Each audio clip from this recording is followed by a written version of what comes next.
Yep, I'm rocking that. Okay, so it's still all right, and we're live. Okay, well, this is Deacon Joseph Swaden. I'm here doing, as I've titled it, The End. And this is going to be basically, it's a long story, but this is kind of going to be like my last real live show outside of doing debates. And outside of doing productions, I'm joined here with Drew from the Atheist Reformation. He's been busy. I'm sure he's going to want to fill us in on some of that. We first kind of met at the Reason and Theology Roundtable with Patrick Yep. Trulia and a bunch of Roman Catholics and discussed that. So I was Yeah, looking Michael for, Upton, Eric I wanted to Ibarra, say several guys there. Eric Ibarro. He got kicked out of it like partway through and he couldn't get back in. I thought that was kind of funny, but from what I could see, Oh, because he's like, yeah. I got in, and he was like, "Let me in," and I don't know if they had the ability to do more than 6 people at a time. So No, that's at that time, yeah, at that time, the call that they were set up on, even with like the bigger package and everything, they weren't allowing more than 6 presenters at one time. So yeah, we kept having to rotate people in and out. okay. That's cool. Yeah. That's true. So, I mean, I'm gonna probably go into this a little bit, and we've been waiting to talk about something which we're gonna talk about, which I know you mentioned it when we first started talking, which was the Mandela Effect, Right, and right. basically, I'm leading this into the multiverse of pachinko machines. So this is Okay. gonna be an interesting discussion to begin with. But Yeah, it's been a while since I anyway. broke out quantum mechanics. Why not? Yeah, well, I'm not an expert, but no, it's Oh, none of even us are. I don't know. The None of us subject are. is We so yeah. we have far Even from. the experts are like, we don't know what's going on. I mean, But true. It's a burgeoning field of study. So yeah, it's gonna have a lot of up and downs going through that for sure. yeah, but that's what's amazing about it. And I keep seeing like odd and interesting things Hmm. happening with it. But now you just we're gonna touch upon everything because this is I'm one of the things that I wanted to get away from was I'm like not really a good what's the word I'm looking for host. I'm like I'm not just not It's okay. I'm not I don't think I'm cut out for hosting a show and that's cool. So I'm gonna be just rambling and we're gonna just ramble on and see where That's we go fine. with it. But yeah, I know that you mentioned just now that you're doing something new because there hasn't been too much going on with the atheist reformation, and I'm curious about that. If you could fill everyone in, because it's Sure, kind of sure, cool sure. that you Yeah. got So set up. yeah. So as everybody can see, my little show label going right now. I am Drew. I am the host of the Atheist Reformation YouTube channel, alongside my co-host Harry Taylor. He recently moved not too long ago up to Virginia, and so he's been focused a lot on settling down and getting things squared away up there. But also, his bag more than anything else has been politics, and it's also something that I've studied a lot as well. And it seems, at least as far as the way society's leaning in a lot of ways, I think the more important discussion to be having right now is going to be about politics, and not just the topics of the day, such as mm, identitarianism or left versus right or anything like that. But in all honesty, I feel that people in general, especially just the general population who does not consume learning media, like books and even documentaries anywhere near to the extent that we used to. And so Harry and I have been working on putting together scripting and video ideas for breaking down actually the Constitution, going through article by article, and in some cases line by line, to kind of explain the history behind the topic in and of itself, to explain how it implements, as well as to explain why that matters today, in an effort not to sway people one way or another on particular political opinions or anything like that, but more just to actually educate, especially the American people, as to what our founding document does and what it can do, what it can't do, and what relevance that has today, and why it is important to actually engage in politics, to engage in discussions, even if it makes people uncomfortable. And yeah, it's stuff that we need to keep an eye on. And I'm a big fan of making people uncomfortable. right, no, and we should be like uh being offensive isn't the same as being ugly to somebody. Being offensive, in a lot of ways, is mostly just trying to force somebody to think, look at something from a different perspective. Now, granted, sometimes that perspective is completely atrocious. Like, for Yeah. instance, oh, trot out any number of like the age old dead baby jokes. Every mother on the planet, for the most part, is going to be like, "Oh my gosh, no, please don't do that." And a lot of dads are going to be the same way. But they're but at the end of the day, it's like, okay, you need to step outside your comfort zone a little bit. That's usually pretty mild, and like I said, a lot of people consider them to be disgusting and atrocious, and some of them really can be. Some of them can be really bizarre. Um, and it's important to kind of break out and just be uncomfortable for a while, because the more you kind of embrace the suck, the better equipped you are for dealing with reality as it is, I think, personally. Um, but yeah, You no, have no the idea channel how name is much gonna be that the political. ties into. I was gonna say, the channel name that I'm gonna be, launching is gonna be the Political Reformation, so, haha, real original. It's meant to just riff off the atheist Reformation, that way, people can look at one or the other or both, kinda whatever suits their fancy, so to speak. Are you gonna just change the branding on the atheist reformation and then kind of No, morph it not at into the all. political reformation? No, Oh, okay. it's gonna keep 'Cause the that same branding, it's gonna keep the same, logo design and all that stuff, and, yeah, it's just gonna run with how I've got it set up. I mean, because it's nice, I like the way it looks, so that's how I'm gonna keep it. Political Reformation is gonna be red, white, and blue themed. It's gonna have.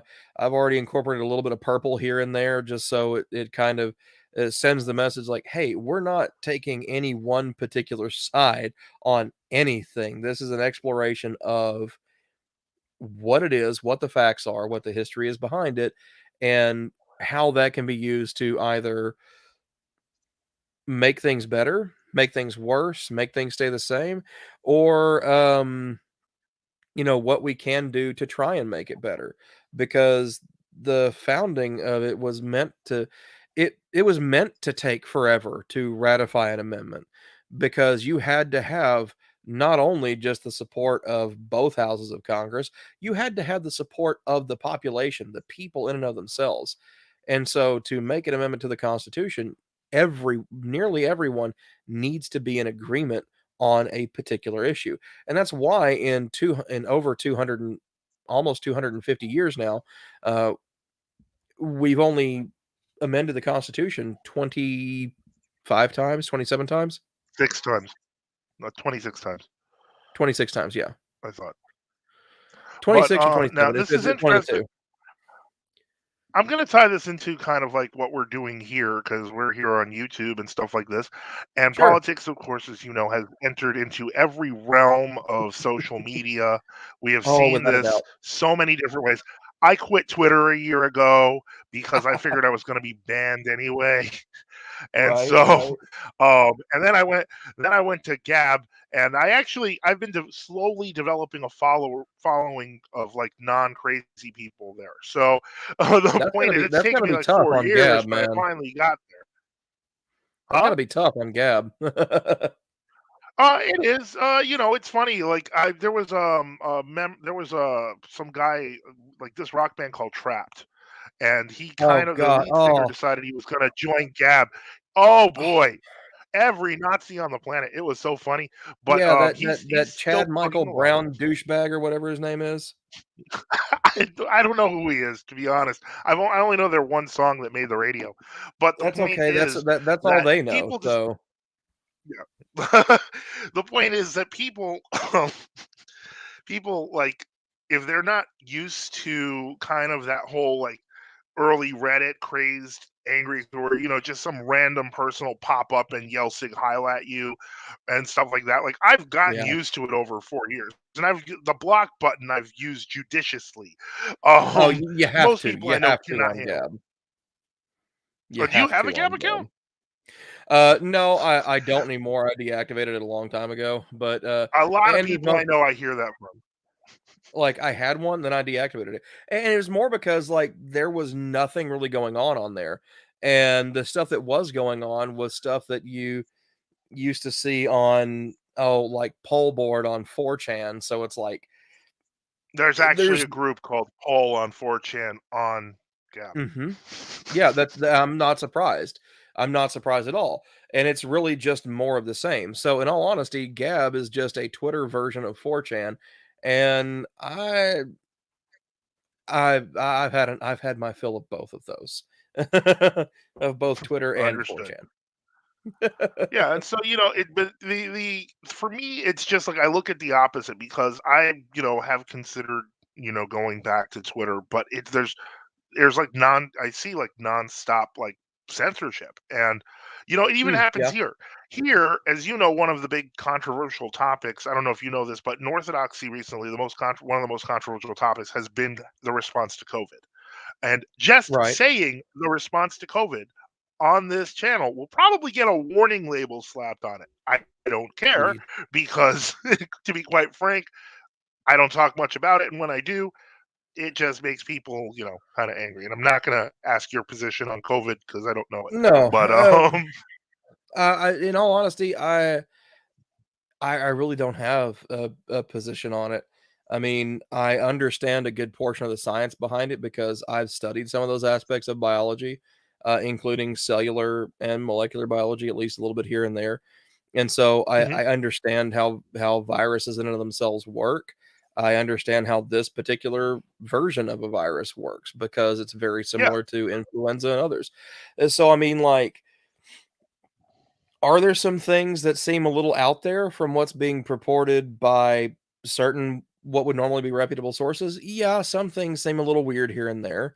Uh, but and do I think 4 there's a lot boosters. of and do I think there's a lot of really terrible overcorrection here and there when someone may say something that could be either partially incorrect, and not meaning to be, and just this like wild almost attack that seems to happen to people.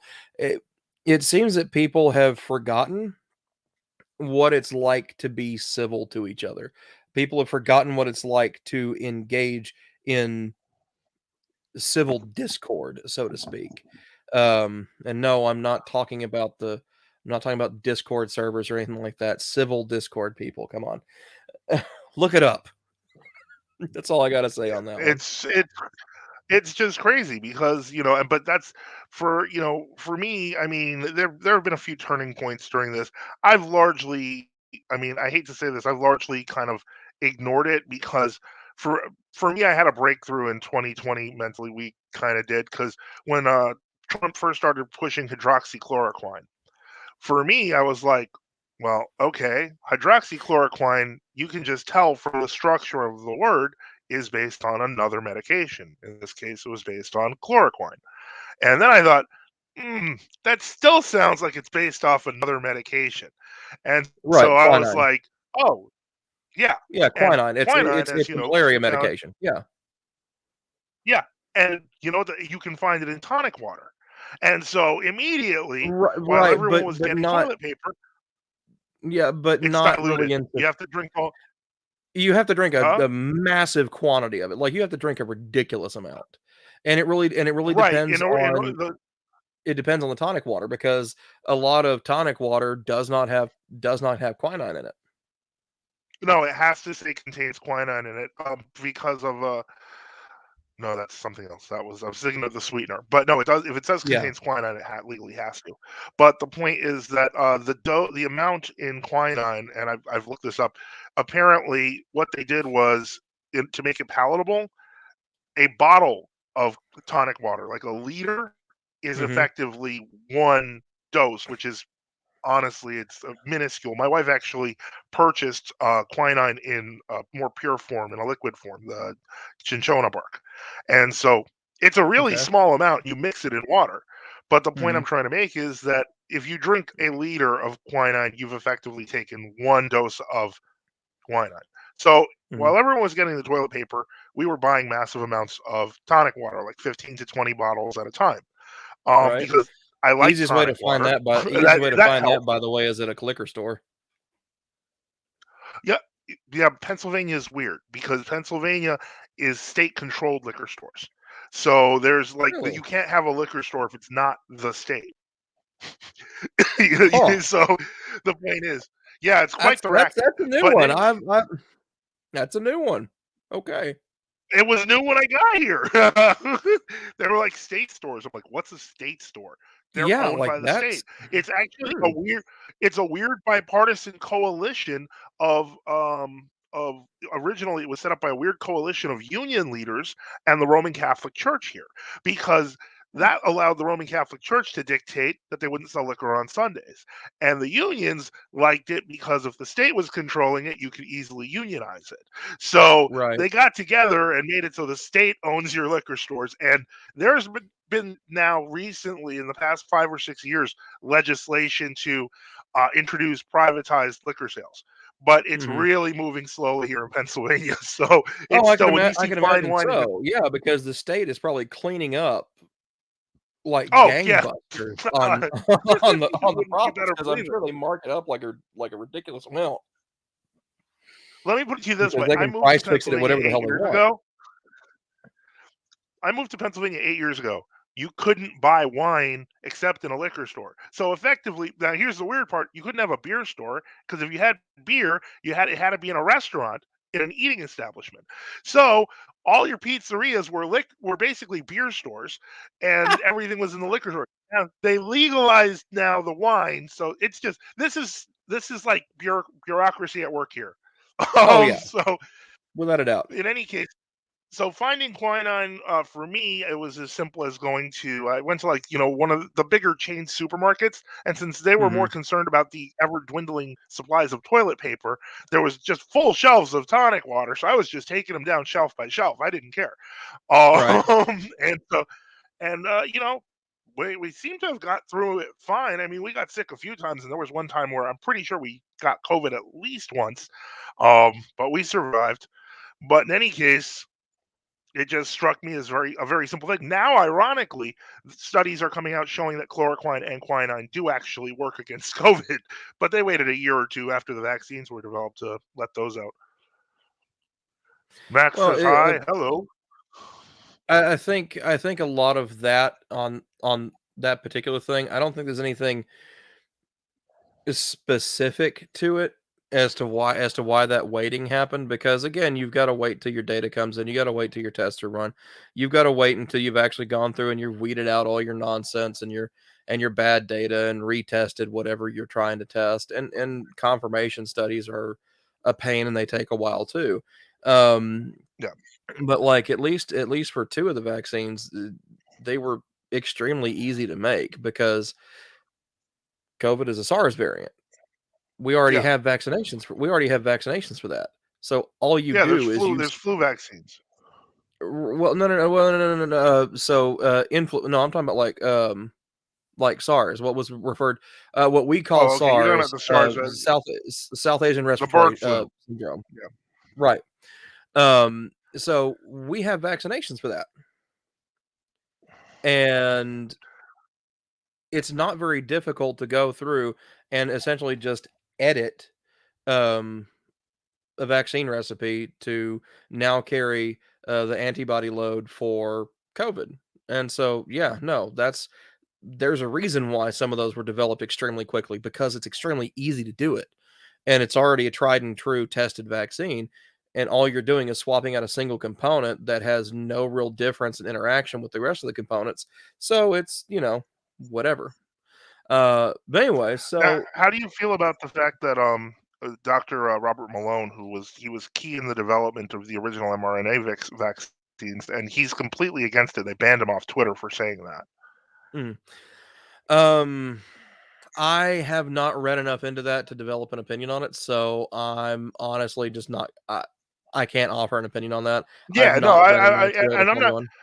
I'm not trying to, I'm not trying to lock you in a No, no, corner no. here I because know the you're not truth is trying to that gotcha me or we're anything gonna like get the that. label from YouTube now anyway. That's just a given.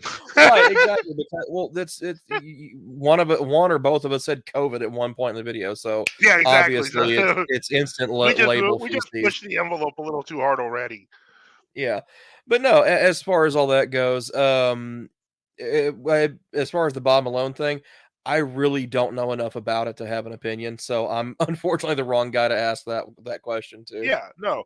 And it's something we're just talking about because of the fact that it ties into this. I'm sure when It you does. start your new Yeah. show, COVID is going to come up. It's going to come up at least It will. once It's a gonna take show. a while for it to because it's gonna take a while for it to, and the reason why it's gonna take a while is because the primary focus of the Political Reformation channel is going to be education more than anything else.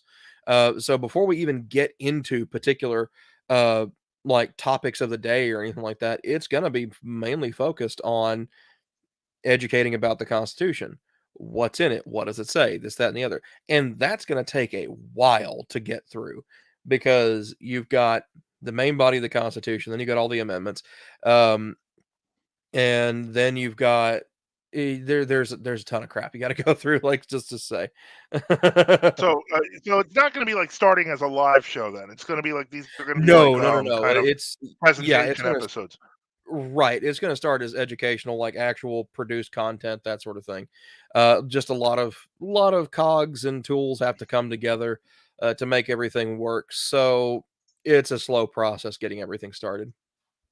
Yeah, and just so I can touch in for new listeners, etc. Sure. I also want to point out that even though this show is titled "The End," this is basically the end of my time hosting a talking show. What I am going to do is there's going to be because if anyone who's followed the show for a while knows that many of the original episodes, a lot of them, a lot of them are like 2 to 3 hours long. And so we would rapid fire cover dozens of questions. And so I Right. realized that to a large degree, my show is terribly uncategorized. Um, and so I was like, I bet I could just take those questions out and make them into shorter videos, and Oh, then without a I doubt. can add pictures. Yeah, and because otherwise you wasted all that data. It only helped the person that week, and so that's one thing. The other Right, thing because no is one's going to I sit wanted there to and focus scrub through 2, 3, 4 hours of content to get an answer to a single exactly. question. And that's exactly why I'm moving in that direction. The other No, it makes thing is sense. that frankly, I want to focus on live debates. I want to focus on using. I mean, it's got to be gigabytes of data. Let's make it into something packageable and usable. And so Right. it's not the end is it's the end of me doing a show where I'm randomly rambling on about things, Makes with sense. or without co-hosts. And so that's something that I'm looking at now in terms of doing. I mentioned this in the chat. I might even open the channel up because I'm thinking, why not? If it gets to some interesting topics, I might just throw it out so people, if they want to ask weird questions.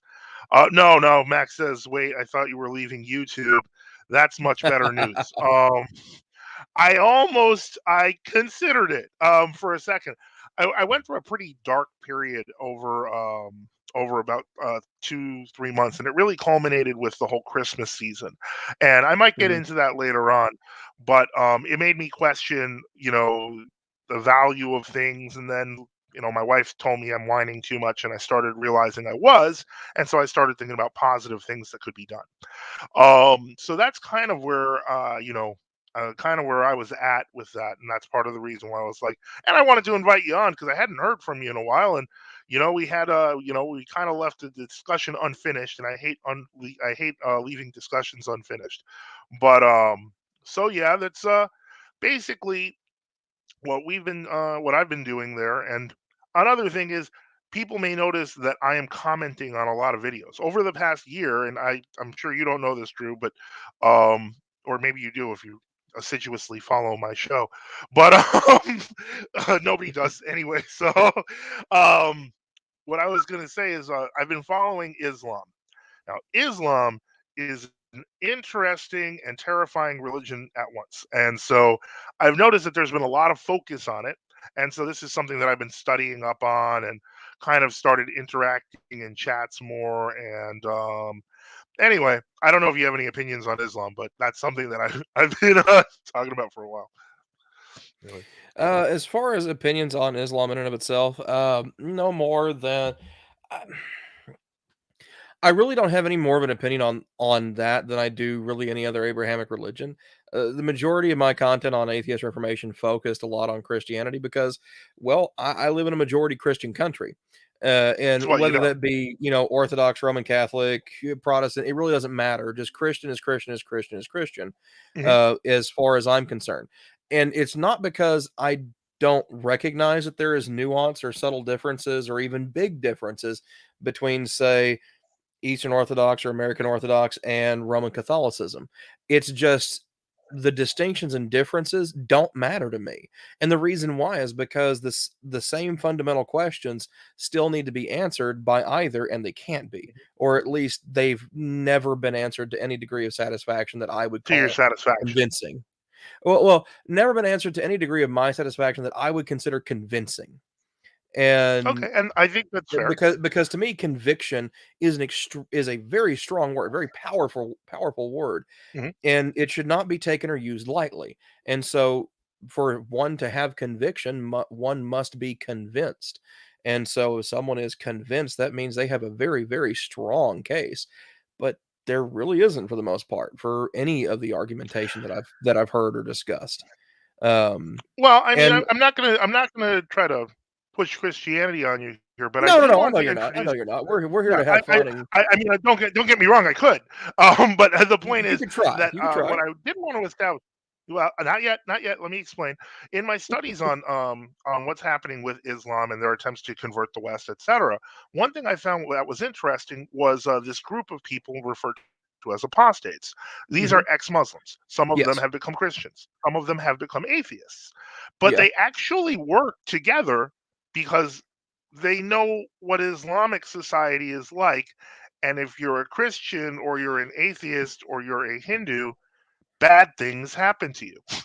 And so the Right. Yeah. point is, from And their that's well, perspective, yes, in the more conservative versions of Islam, or the more conservative controlled uh versions of Islam, yes, the bad things can and will happen to a lot of people in those predominantly Muslim controlled countries that subscribe to those particular extremely conservative versions of Islam, just like there are extremely conservative versions of Christianity, such as the New Independent Fundamental Baptists.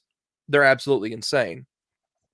well, the And question is this: unless and this is something that I've learned, and this is why it's important, is that I realize that most American atheists, their experiences with Christianity, and I know that yeah, sometimes that by experience can nature of be being American. intensely negative. I have no doubt that it can be intensely negative. However, I don't think it compares to the experience of becoming a disbeliever in Islam, simply because there is so much in their current teaching that supports harming someone if you don't agree with them. And Well, so that's this is there's still Bible verses throughout the entirety of the Old and New Testament, that well, the Old that Testament recommend mostly, but that do recommend harming people, or that say that these people should be put to death for X, Y, or Z, one thing or another. And so what the real distinction is between Christianity, or at least modern Christianity, and Islam, as it's been, is that Islam found a place in government, and Christianity found its way out of government. Um, and so you have these two distinct cultures that have developed on these very similar paths for the most part, and then have this massive divergence, one towards one way and the other, as far as Islam finding its way into government and becoming the government in and of itself in a lot of these countries, I would. versus Well, I mean, if you're familiar with a little bit of the Quran and the Hadith, I would say that it's not even so much as that they kind of that there's a divergence, because Mecca, was basically a backwater. The Arabian Peninsula was largely a backwater until Muhammad basically united these tribes. But the point right. is, Islam, by its nature, requires a government. And this is one of the things that few people understand. And this is and why even I didn't know this until Mhm. fairly recently. But Islam is basically like raw theocracy. We're not going to Yes, talk very about the much so. other odd aspects of it, but the point is, its theocracy survived at least on paper until 1924, with the collapse of the Ottoman Empire. So the point is, in a sense, Islam's kind of headless right now because so much of its religion is based upon political and legal action that without a Mhm. political and legal entity, this is part of the reason why every terrorist group that manages to take over a block declares itself the caliph, because there hasn't been a caliph for the past 100 years. And Right. so, also, I should mention, because I know this is in the Orthodox Apologetics channel, and we're going to get questions in the chat. If it's okay when I can just jump in on a question, I don't know if you'd mind. Um, No, it's if your you have a channel, man. You comment. do what you want, man. All right, cool. Okay. Well, let me see what I'm seeing here. Okay, well, Max asked this question, and it says, "I've seen a while back recent editions of Religion of the Future, by Father Seraphim edit his view that the TOs were part of the church. What do you think of it?"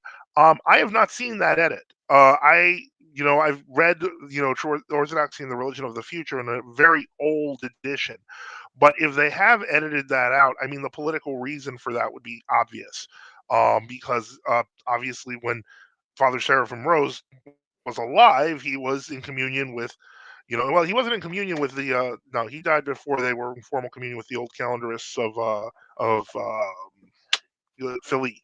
So, but he was friends with the people in Etna who were part of that synod, and so that's nice. Seraphim Goose says I was given a vintage copy from 1979. Yeah, that is cool. But I think that's. I'm not surprised. But what I've found is that people trying to get rid of the older editions or trying to hide text aren't very Mhm. successful. When they replaced No, the no, Jordanville Prayer well, Book, for example, yeah, yeah, you don't even see that being successful on the internet, um, no, the internet's forever. There's no way to do it. because this wonderful, wonderful website called the Wayback Machine. Hmm. And It's it's like no great. matter what you I'm do a on the big internet, fan. it's being archived. Yeah, they tried to actually. That was what was scary. Was in 2020, I believe they actually tried to shut down the Wayback Machine. They brought Mhm. in legislation that went nowhere. But the point is, Right. it's terrifying that there is a real. I hate to say this, a real strain in American liberalism that's all for censorship now. Um, Yeah, and and it's the weirdest thing that's because scary. yeah, there's no and a lot of it has to do centers around this nebulous term, hate speech. I'm sorry, hate speech is a nebulous term. Yeah, It has no real structure, it has no real definition.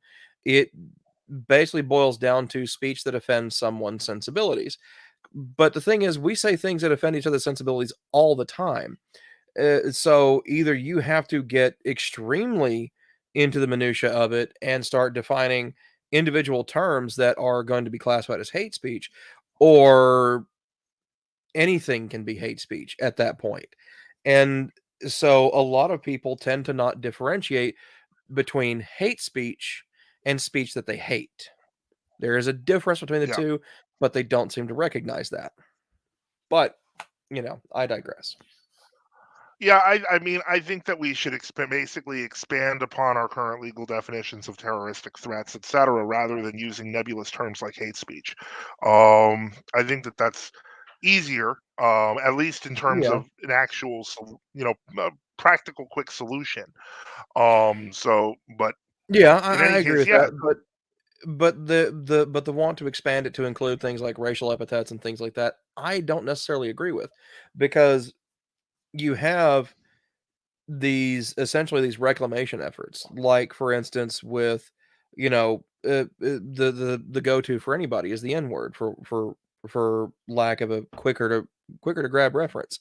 Um, White people are not going to say that. Well, at least people that know what's good for them aren't going to say that common word. Why? decency. Yeah, Because we understand the innate connotation of that when a white person uses that particular word, and so there's not a law against using that term, Uh, but then you have the black community, especially in art forms such as music and some in actual like drawn art, urban graffiti, and stuff like that, and in particularly lyrics and in song form.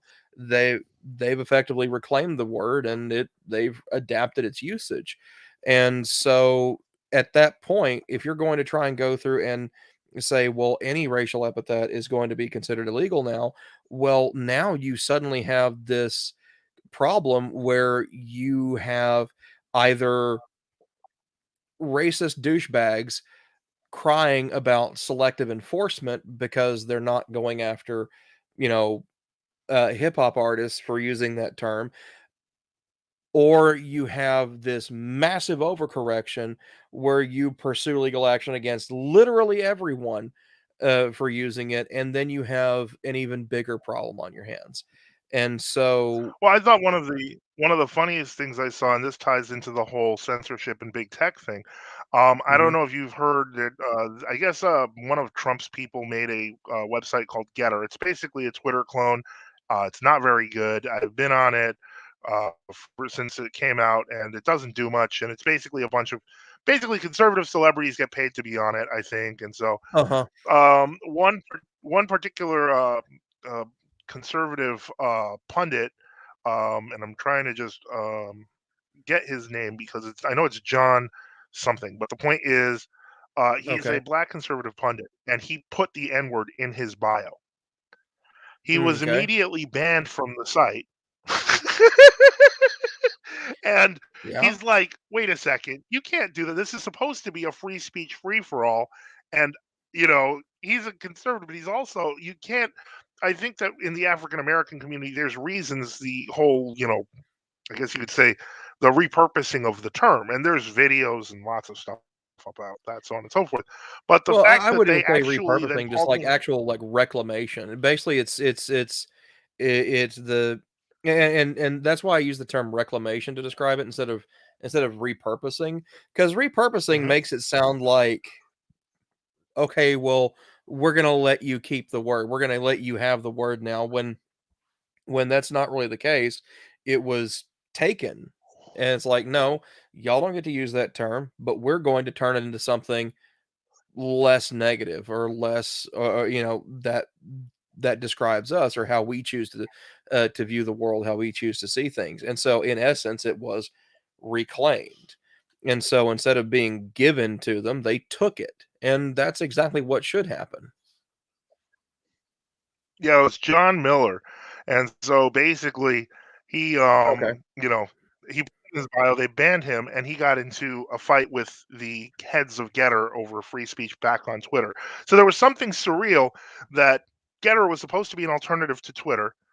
And so this guy leaves Twitter and goes to Getter, tests Hmm. out the free speech level at Getter, which is supposed to be a conservative site, and he's a conservative, Yeah. and they end up fighting it out back on Twitter because they banned him for their policies. And this is interesting because these are all private companies, so technically they really shouldn't be in the business of dictating such policy anyway. But I just thought it was hilariously.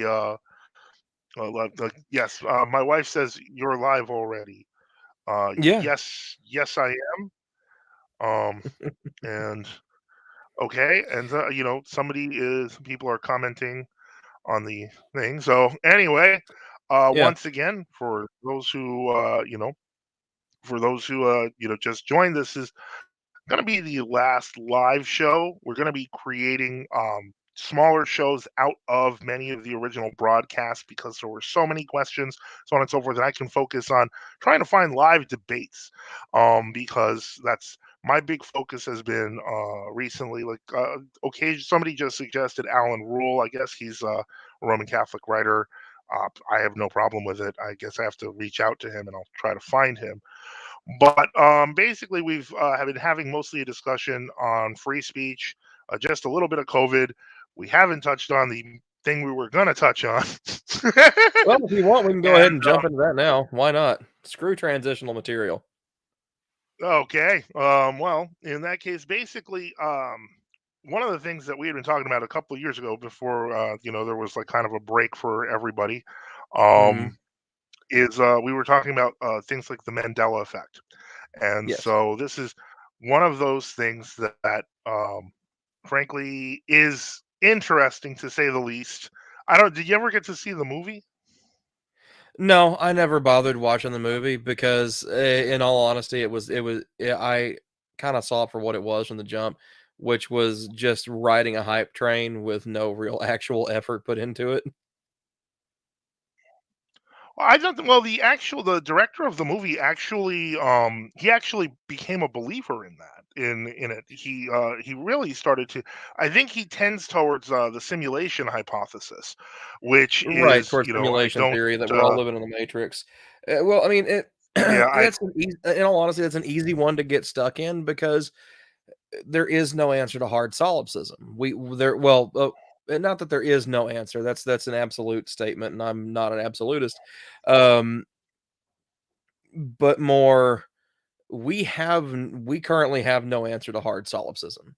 There is no answer that we've come across, uh, philosophically speaking. For anybody who's listening in or watching that doesn't know what hard solipsism is, it basically boils down to the question: how do you know you're not just a brain in a vat or a brain in a jar? The answer is you don't. We don't. None of us do. We can't demonstrate that we are not a brain in a vat because it essentially is asking you to prove a negative, and it's effectively impossible to prove most negatives. I think the biggest problem that I have with the simulation hypothesis, as it's usually put, Mhm. is basically the concept of the strong anthropic principle, which is, if the conditions of life can be met, then they must be met. I don't know that follows because we've been trying to create life in a jar for centuries, and you And we've literally succeeded cannot several do it times. easily. Well, we've succeeded recently, usually by changing a living organism, but it's creating like a virus is far more difficult than it Mm, looks. well, Um, a virus is also not alive. well, that's fair too. But I'm saying a virus is actually Viruses aren't smaller than alive. most of. Okay. We haven't created bacteria. I was using a virus because it's simpler than a bacteria. Mhm. It's Right, but that technically still just wouldn't I know qualify as life. But it's what we have done is we've effectively duplicated, at least 3 or 4 different forms of possibilities for abiogenesis as far as, essentially the creation of the building blocks of life from non-living material. We've done that multiple times. right, and this still leads to, of course, the question of the directed versus a director. So the big problem I have with the strong anthropic principle is that there always has to be something that directs it, or I wouldn't say has to be, but it would seem to me that there always is something that directs it. Whereas the strong anthropic principle throws that up in the air and just goes, "Oh well, it'll work." There's no if Not that's the necessarily. basis. So not necessarily this. So the strong anthropic principle, it leans very heavily on, especially on the laws of physics in and of itself. Like we know how certain things are going to behave, or at least we have very strong evidence that indicates how things are going to behave given certain parameters. And Mhm. so, if a system is capable of creating life, um, and that life is essentially a consequence or a byproduct of physical processes, then it is at some point considered inevitable that life in some form or other will propagate because it is a consequence of processes that are already ongoing. And so it's not so much that it's saying it's directionless, it's saying that it's going to happen without any outside entity that exercises agency. It's essentially declaring, well, not even declaring, it's purporting that it's not necessary. And when we look at how systems in and of themselves function, um, yeah, it that seems to bear out because again, we have no evidence of agency directed development, but we have very strong evidence of simple scattershot development that begins to look as though it was directed because of certain evolutionary principles such as survival of the fittest, and natural Yeah, selection but and the sexual principles that selection. we're talking about but the principles that we're talking about don't even have a lot of those factors. For example, when we're talking about the creation of life, survival of the Mhm. fittest doesn't even make sense because there's nothing there to survive against. It's just literally, No, and that's what I'm absolutely. saying. That the No, there very much is. There very much is. Okay, so let's pause it for a moment that we're dealing with, like, say, an RNA world situation. Okay, that RNA still has okay, to survive. That RNA still has to find a way to mhm. duplicate. So very much natural selection comes into play because they're Well, fighting and against the environment. once we're talking about substances as complex as RNA, then yes, I would agree. At We that can we point, you're can now back it talking about we can back it off even further. We can okay, back it off into just amino acids, the things that make RNA. Those amino acids still have to remain long enough to continue the chemical process. And so to an and extent, yeah, natural selection kind of fits in there. I mean, I'm not really sure if I don't know that the an process still amino has to be able acid. to say what? Oh, I was gonna say I'm not sure. Like just a raw amino acid, has to do much of anything. Chemicals by nature have a half life. They will eventually simply die of themselves. But the point Right, is, or dissolve they're something or other, very yeah. right. So that's why I'm thinking of like random lysine doesn't have to interact with anything. It just it sits there. And the No, point is, if there's but nothing. but the thing is, it does naturally interact with other amino acids. Oh, sure, Um, yeah, absolutely. I'm not going to right, disagree and with you so there. and that's not any a concept. That's merely a consequence of the chemical process in and of itself. It doesn't have to do Right, that. and It just does. If it's there, it's going to do it because if there's space for an interaction, and this is where we start getting right. into If even there's space for the further interaction, and yeah, it's further going to do back, it.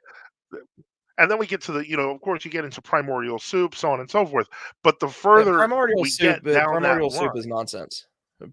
Primordial soup in and of I'm itself is kind simply of referring to nonsensical.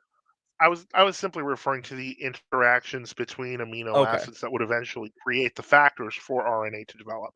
The point I'm trying to make is that we're talking, and this is where I mean, this is kind of where it's oh boy, this is where we start getting that why I was talking about Hey, multiverse theory, so on and so.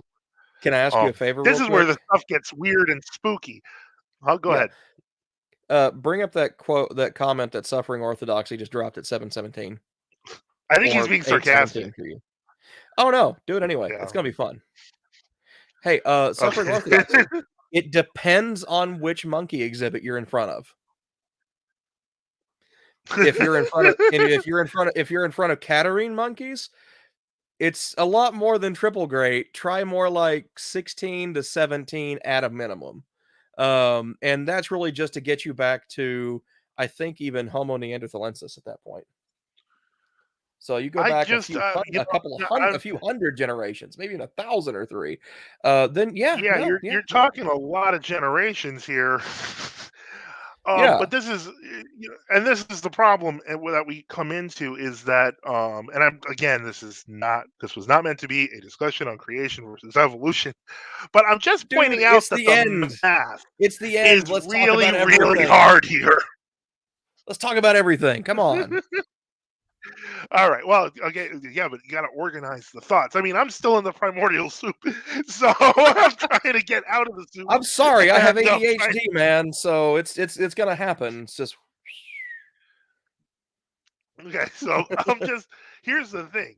Okay, so let's get back to wow. This is I'm so off topic now. I'm still thinking of I have a jar of lysine, and I'm just picturing it trying to do something. But I'm saying that it does something when it interacts with other amino acids. The right. difficulty is in how far back we have to draw out the process. And once we do Mhm. that, the math on it becomes astronomical. And this is when we bring it right back to the strong anthropic principle. Effectively, what that's saying is that ultimately that's just has to happen that way. It's a just so answer. It's almost like, No, it's well, not so God much a just so created. answer. It Again, it kind of falls back on the fact that we understand how these chemical processes work. We understand how how physics works, or at least we can demonstrate with a Sometimes. high level of certainty how certain systems are going to react to each other and what's going to happen within those systems. And so again, it's not talking about it saying it has to happen. It's saying that it is most likely that it will happen because it seems to be a consequence. It seems to be a byproduct of the system itself. And if it's a byproduct, well, the system is going to make its byproducts through either entropic principles or anthropic principles. It's going to happen, and so it's not so much that it's a certainty that it's absolutely going to happen. It's just that it has a very high degree of likelihood.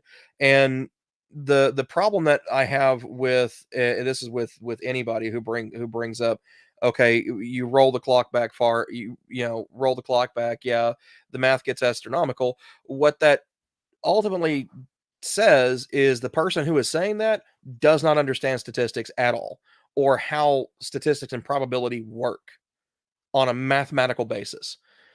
Because at that Okay, you point, need to pick my lotto numbers next time. Anyway, okay, because you know, I mean, your I'm probability is but your probability is extremely low. And so anything I pick is going to be within a certain probabilistic range. And so, mhm. but the thing is, if you roll the clock back on anything far enough, it becomes impossible. It But here's becomes the problem: mathematically we're impossible. not. And the reason, and The the big thing is, problem is that we're not just rolling the clock. We're not rolling the clock back on anything. We're rolling the we clock roll the, back on everything, and yeah. so that's where But the the whole thing thing is becomes but the thing really, is, really. if we roll the clock back on anything and it becomes impossible, and it also does the same on everything, it's not really telling us anything. It's not giving us any information to go off of other than, This is okay, precisely, and that's why I don't like the strong anthropic what it's principle. telling no, what it's telling us, if it suddenly makes everything impossible or anything impossible, what it tells us is we're not using it properly because that Or it's system not. broke down. That principle broke It down. could also be, but it could also be that it's just not a good theory. I mean, that's But we've thrown yes, out how it many could. theories over millennia. So, so we're conflating theory and hypothesis there. So Seraphim Well, Goose. So yeah, basically, you are that's monkey. fair. Yes, you are. Every one of us is. Every single one of us is. And the reason why is because it's I, called the law of monophyly. You cannot outgrow your ancestry. That's why it is completely and abjectly, uh, pardon the term, I'm going to drop an F bomb here. It's abjectly fucking stupid every time that Kirk Cameron and Ray Comfort get up on stage and say, well, why don't we see a crocoduck? Because it's not how evolution works, you abject friggin' moron. well, I'm still. We could talk about evolution a little bit. Actually, that's Sure, why interesting not? because now we've Oh, segued into it. So right. Oh, well, so here's if we're going to talk about that, I have to bring in something that I am quite fond of, actually. This is not my signed are you copy gonna because that's really hold actually up the origin of species? not just the origin of species, not just the origin of species, but The the enhanced edition. 150th anniversary edition with the special introduction by Ray Comfort. Oh wow! Okay, I have Uh seen huh. that one. I've got That's one pretty funny. now. This is just my reader copy. I've read through it a few There's a times teacher just because copy. it's say what? There's a teacher copy. No, no, no. It's a reader copy. No, not a teacher copy. No, no, no, no, no. In my safe deposit box at my bank, I have a signed copy from Ray. Oh wow! From So, Ray. yeah. So no, He I just don't gives. bring that up. He No, liked your son of show. Seth, I did not grow up atheist. So it's in any case, I personally, I mean, obviously, as a Christian, I hold to the idea that we are a unique creation of God. Uh huh. I do not, I can't believe I am a monkey. I can believe I am genetically very similar to a monkey. Uh huh. Well, I could say a great ape, really, because we would be in that kind of section Great apes are still of monkeys, dude. things. Well, monkey is a very general term. If we're being No, specific, they have height things and tails and certain no. So okay. So phenotypes that monkey. fine. I will get super specific with you. We are a hyper Okay. specialized. We are a hyper specialized ape that is derived through successive generation and speciation from great apes and old world monkeys. Old world monkeys specifically because we are tailless and we have a downward sloping nose. Those two Okay. things are morphologically and genetically unique to Catarrhine or old world monkeys and also great apes. That's why great apes all Some have people those have same very small developmental noses, features. though. What's that? I mean, I said some people have very small noses, though. I don't know that Right, it they, doesn't matter that about how there's. small your I nose is. Your nose is downward sloping. Like when you actually go through and you look at the ridge of bone in the nasal passage in the skull, yeah, it's downward sloping. Okay, Yes, but are there any suffering orthodoxy. are I there did any say monkeys that. that have upward sloping noses? I've never heard this before. Yes, I'd have to look it up. It's been a while since I did that though. I think It's we're been a while since I've actually had a discussion on evolution with someone who didn't just want to yell about Darwin being a racist when in fact he never was. well. He was not a. I don't think he was a racist. However, his No, he theories were wasn't a used racist. He in was a the friggin' with the abolitionist. creation of. Oh no, I know that, but what I'm saying is his theories were then used in the creation of scientific racism. There's no denying that. That's I'm Yes. not putting it on Darwin. I'm simply saying Okay, that right. that's No, and it shouldn't be put on the Darwin. But right. okay, but just because it was used by racist assholes, that doesn't mean the theory in and of itself is bad. That doesn't mean it stops being useful. It doesn't mean it stops being correct. For instance, you look at the philosophy of Friedrich Nietzsche and Yeah. how parts of his philosophy were used to justify the Third Reich. Except here's the problem: none of those were actually Nietzsche's writings, because Nietzsche died in 1925 before the NSDAP that became the Nazi Party ever was ever created. So and he was not anti-Semitic. And when you actually look at the writings that were used that to bolster the Third Reich, they were actually falsified writings by his cousin who was handling his estate after his death in the late 1920s. Like Well, they're actual again, yeah, forgeries. I'm not. First off, I certainly wouldn't blame Nietzsche for the Third Reich, although I No, would of course argue that not. But if the conditions people try existed to because of Nietzsche, I mean, because of the term Ubermensch, yeah, and and that's their that's entire a big reason. justification. And that's their entire Uh, justification. I think there was also the whole denial of the whole denial of Christian ethics thing, and that kind of tied into it. But that was accidental. It wasn't directly due to Nietzsche; it was just due to Hitler's own views. And okay, yeah, some weirdo left a weird comment, got a ban. Because there's people put in these. Sometimes you get these people put in weird links, and I have a strong feeling I know what they are, so I'm just gonna Uh-huh. block that person. In any case, not that Oh, I'm not yes, I for did free read, speech, but I'm pretty sure also the that's Son not of Seth. speech. Yeah. Yeah, yeah. um, but Also, Son of Seth, yes, I did read Genesis, um, absolute rag of a book on geocentrism. He doesn't understand physics, and I've told him that to his face. You can you've actually go spoken see about the Genesis? there was an interview that they did with Genesis on Reason and Theology, and I basically just pointed out, it's like, Oh, that does none of what you said makes any sense. Because, first of all, he talks about, it's geocentric. Okay, cool. So, there's a problem with that. If everything outside uh, because it completely if physics doesn't work in his universe, essentially, and he doesn't understand it, because and I'll break it down very simply. If the Earth is at the center of the universe, there are objects that are more than one light year away from Earth. An object cannot move faster than the speed of light. Anything further than one light year away from Earth, if Earth is the center of the universe, must move faster than the speed of light to maintain its position. Interesting. Well, I personally am not a Yeah. geocentrist, so I have No, no. I know I you're never not, but understood. it's like Yeah, I never every time it gets understood brought up, I why have that's to say such something. a hot topic for people today. I mean, it's I just don't understand it. I And just don't. flat Earth. Oh my, oh geez, it's ridiculous. They're still having flat Earth debates on modern day debate, and I I know. personally, based on the math, the science, even some fathers understood, church fathers understood the roundness, but then it becomes, but is it a flat roundness? And I'm like, okay, I gotta walk. I'm going. I'm just leaving. Right, no, I'm I'm sorry. a big It's completely batshit insane, I have to say. We figured out that the world was spherical over 2000 years ago with Eratosthenes. yeah. Like literally, I'm a big fan of horizon lines.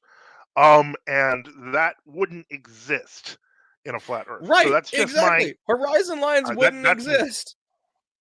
Yeah, you just have to get high enough, and you can see the Empire State Building. That's not how this works. Right, exactly. But Or they talk about how it's like, well, if you get a pair of binoculars, you can now see the bottom of the ship again. Yes, it's called refraction, moron.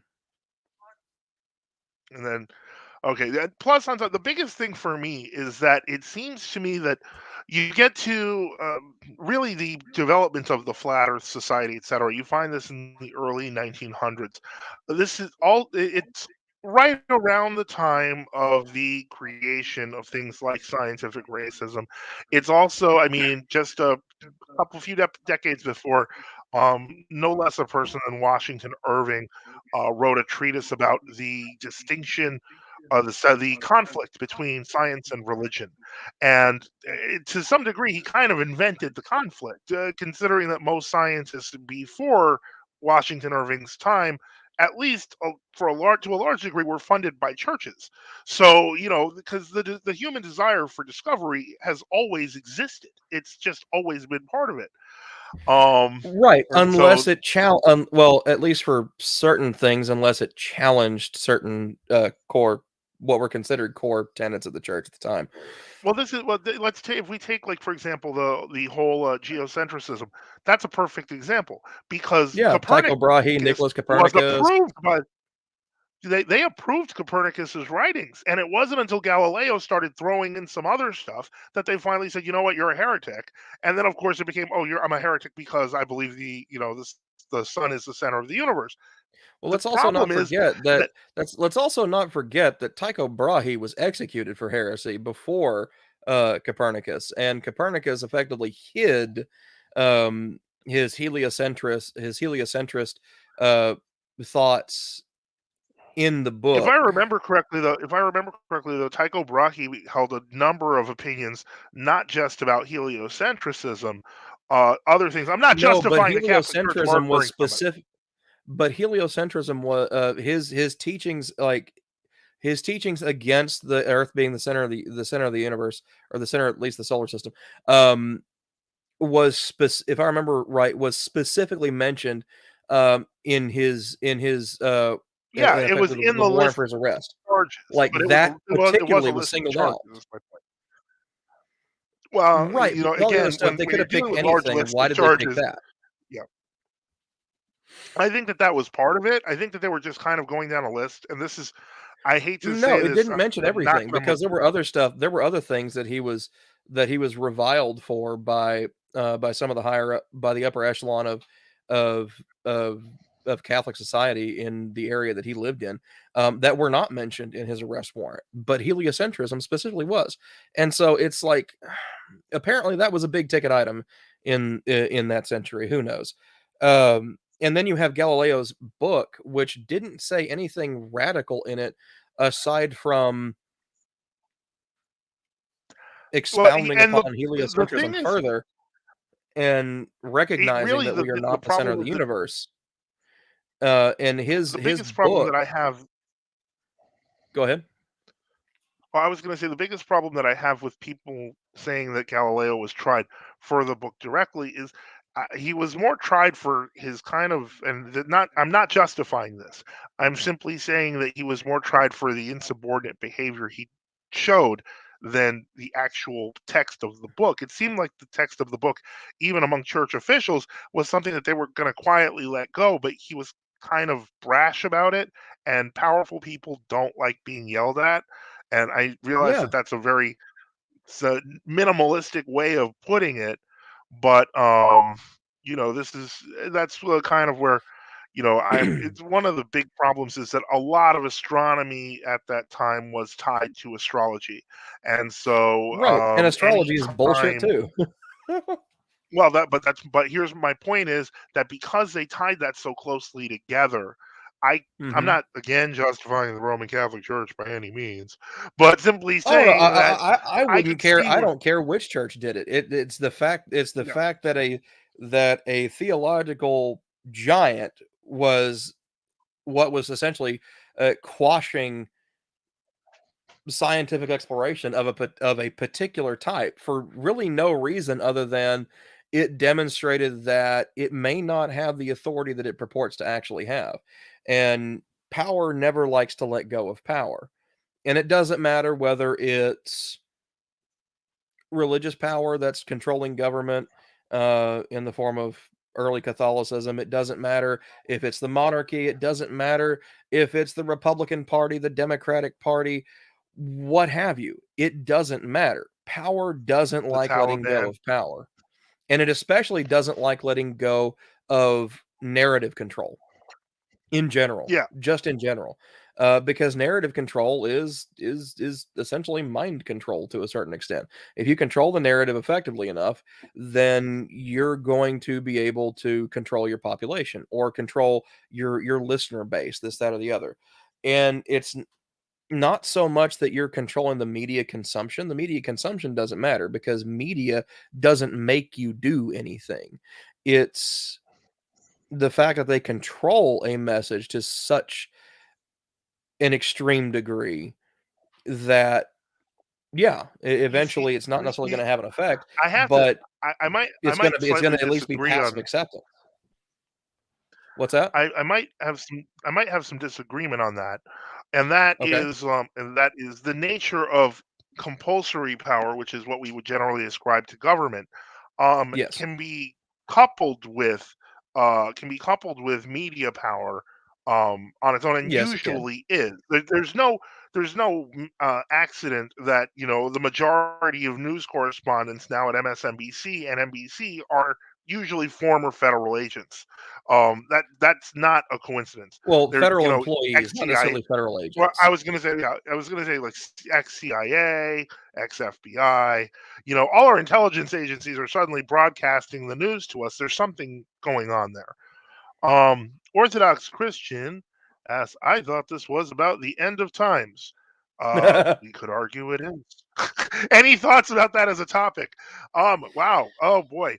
I mean, well, it's funny because now this is something that I am actually curious to get your opinion because it seems like things like when you hear like the zombie apocalypse, people are kind of almost becoming apocalyptic without religion. And I find that odd because I'm like literally not apocalyptic right now. I feel like things are getting interesting, but then again, Mhm. that could be just because I'm very naive and we're all going to be blown up tomorrow in some sort of So, in all weird. honesty, it really just all boils down to um, we use different things to escape. Like apocalyptic literature has been around for Yeah, ever. Like it's been around for as long as humans have, at least as far as we can tell from recorded history. Um it's something that we essentially just fantasize about, the end of the world. And well, I so mean, it's not so much I that would. it's not so much that it requires a religious bent to it for us to want to think about it or for us to think about, well, what would we do in this situation? I mean, we constantly play what if games in our heads. We do. And we're always going to want to try and find an answer to things. That's one of the great things about being human. One of the things about our particular species is that we question everything, and we should. Everything should be questioned. Everything should be up to be questioned. I'm Um, glad you're saying that because it sounded almost like you were saying apocalypticism is hard coded into humanity. no, no, I'm not saying apocalypticism is hard coded into humanity in and of itself. No, what I'm saying is that because we constantly play the what if game. What if this happened? What would I do? Well, what if that happened? How would I respond? What if so and so said this, that, or the other? How am I going to react to that? Or what am I going to say back to that? The what if game permeates everything about us. We constantly have that little conflict going back and forth in our heads, even if we're not entirely I think it's conscious of it. natural to us. Right. It is natural to us. It's natural to us because we are prey animals. We're descended largely from prey animals, even though we have some particularly predatory Yeah, I was morphological gonna. aspects, which is really I mean, interesting. I'm not. Again, I'm not an evolutionist, but I could have sworn that great apes were in fact not prey animals. No, they are prey. Well, they're omnivorous. Okay, so prey animal means they can be preyed upon, and yes, great apes are prey animals. Tigers will attack chimpanzees, but tigers tend to hunt alone or in pairs on occasion, whereas chimpanzees, unless you catch them singled out, will rally together the entire troop and they will start throwing stuff at you. And Yeah. So so and so in we've like mm, to quote one of my favorite fictional scientists, Ian Malcolm, life finds a way. my favorite quote from Ian Malcolm was when he told the guy to stick his hands through in the book. They cut that out of the movie. I was so sad. I know. But I wish they had left that in. That would have been good. yeah. But as far as what But Orthodox Christian was saying about the movie Don't Look Up, I did watch it, and you know what? That is exactly what I would expect to happen if we got end of the world news. could you If we kind of got recap it because I missed that one. long story short, I'm not going to go through the star-studded cast, of which there was a lot of them. Even Leo DiCaprio was in it. Basically, they discover a world-ending asteroid. It's on its way to just royally destroy our day.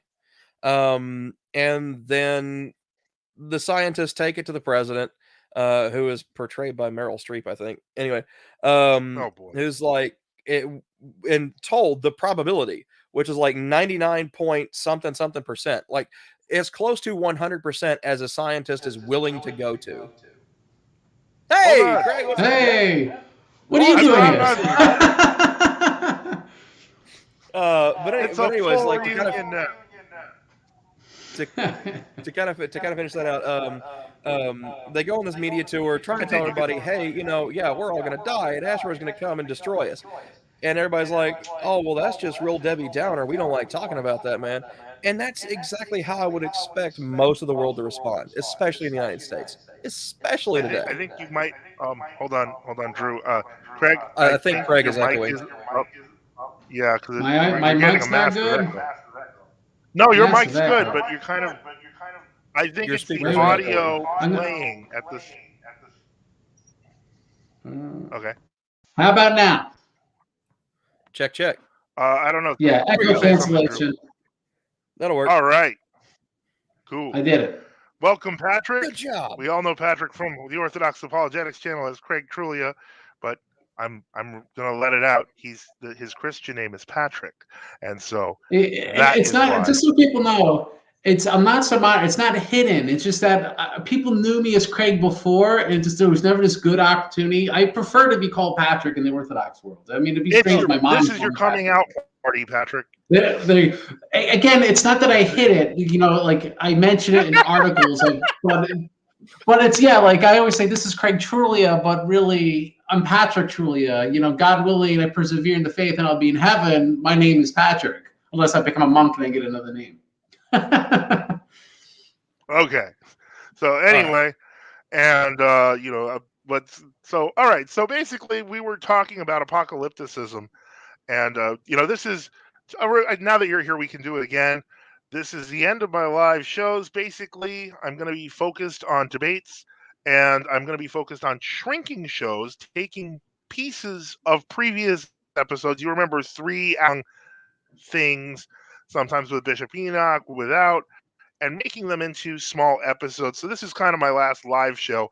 So I might even throw the the chat thing into the chat box so anyone can pop on, because I'm gonna just have fun with this. And so I'm glad to see you. How was your discussion with John Colarafi? I would say it was good. It was my overall comments would be John himself is very even-handed with weighing evidence, and I think in some respects doesn't push his own claims as muscularly as someone who would be more fast and loose would.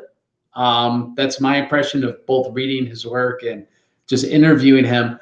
But I will also say, when you look at traditional Catholicism, its its language is not like modernism. It's not like the theological liberals, but Yeah. implicit in a lot of its assumptions is what becomes that liberalism and modernism. Is my humble opinion. So when people complain the Roman Catholic Church has changed, there's been doctrinal evolution, they don't affirm the teaching of earlier councils, to kind of have these later views of Roman Catholicism, even if they make the traditional defense, there's an implicit liberalism. They just don't use the liberal language. Something that came up during the interview, for example, was whether or not Chalcedon was revised by the Fifth Ecumenical Council. And John was very even-handed, and he wouldn't say absolutely not. He was trying to say, well, no, it's hard to tell whether or not the papal legates like Pascasinus accepted the theology of the letter of Ebus. And I press him and go, well, we have a letter from Pope Vigilius in the Second Constitutum, and the Fifth Council explicitly saying absolutely not. This is not how we are to interpret their words. And so it seemed to me the Orthodox reading of the historical evidence is quite a bit more conservative and traditional than even the traditional Catholic view. So Wow. in a sense, it's good because it delineates our differences in communions, but also it gives more reason for maybe traditional Catholics and more moderate or liberal Catholics to maybe not be at each other's throats. They, as an outsider, maybe I just don't appreciate differences and the vagaries that they have, but as an outsider, it seems to me they have a lot more in common than they think. All right. Well, that's cool. So don't forget, that is on Orthodox Christian Theology. I assume it's up now. So check that out if you've been listening to me and Drew. And where did Drew go? I guess, man, I don't know. Hopefully he'll be back in a few. He seems to. Oh yeah, So- I'm here. so- I just gotta adjust a couple things. So Deacon Oh, okay. Joseph, you're calling it quit forever or just quits for now? It's not even. I'm calling quits to doing like kind of like talky type shows. So that I don't even know if I'm gonna do that, because I'm gonna tell you this has been a weird few weeks for me, and I've had this the end now for a month, and I've been like, maybe I should do some live shows, but I'm like, nah, it's too whiny. I'm gonna just stick to fixing things and making better answers, because you remember the old shows that we used to do, they were like 2-3 hours long, and so if we just Yeah. there were dozens of questions. We barely dealt with any today. And just chop those up and start making them into little workable videos. And I think that would work a bit better. Just the human attention span can't handle 3 hours of something to ask I to mean, find a you simple don't want question on. to, but you just got 1,000 subs. You don't want to monetize question answers. You don't want to just pick fights with people to get clicks. I mean, Well, I'm not it against seems to picking fights me, with people. seems to me I'm major really. avenues for profit. Yeah, I'm not. I feel bad. I feel bad because in some ways, I think some of the for-profit guys, I I get it. I hate this whole, watch part one, pay for part two thing. That's driving me nuts. But I think that if people produce, they produce books, etc., stuff like that. If we are creating content. It's getting. If we don't, I'm not. Again, I don't like the whole pay to play thing.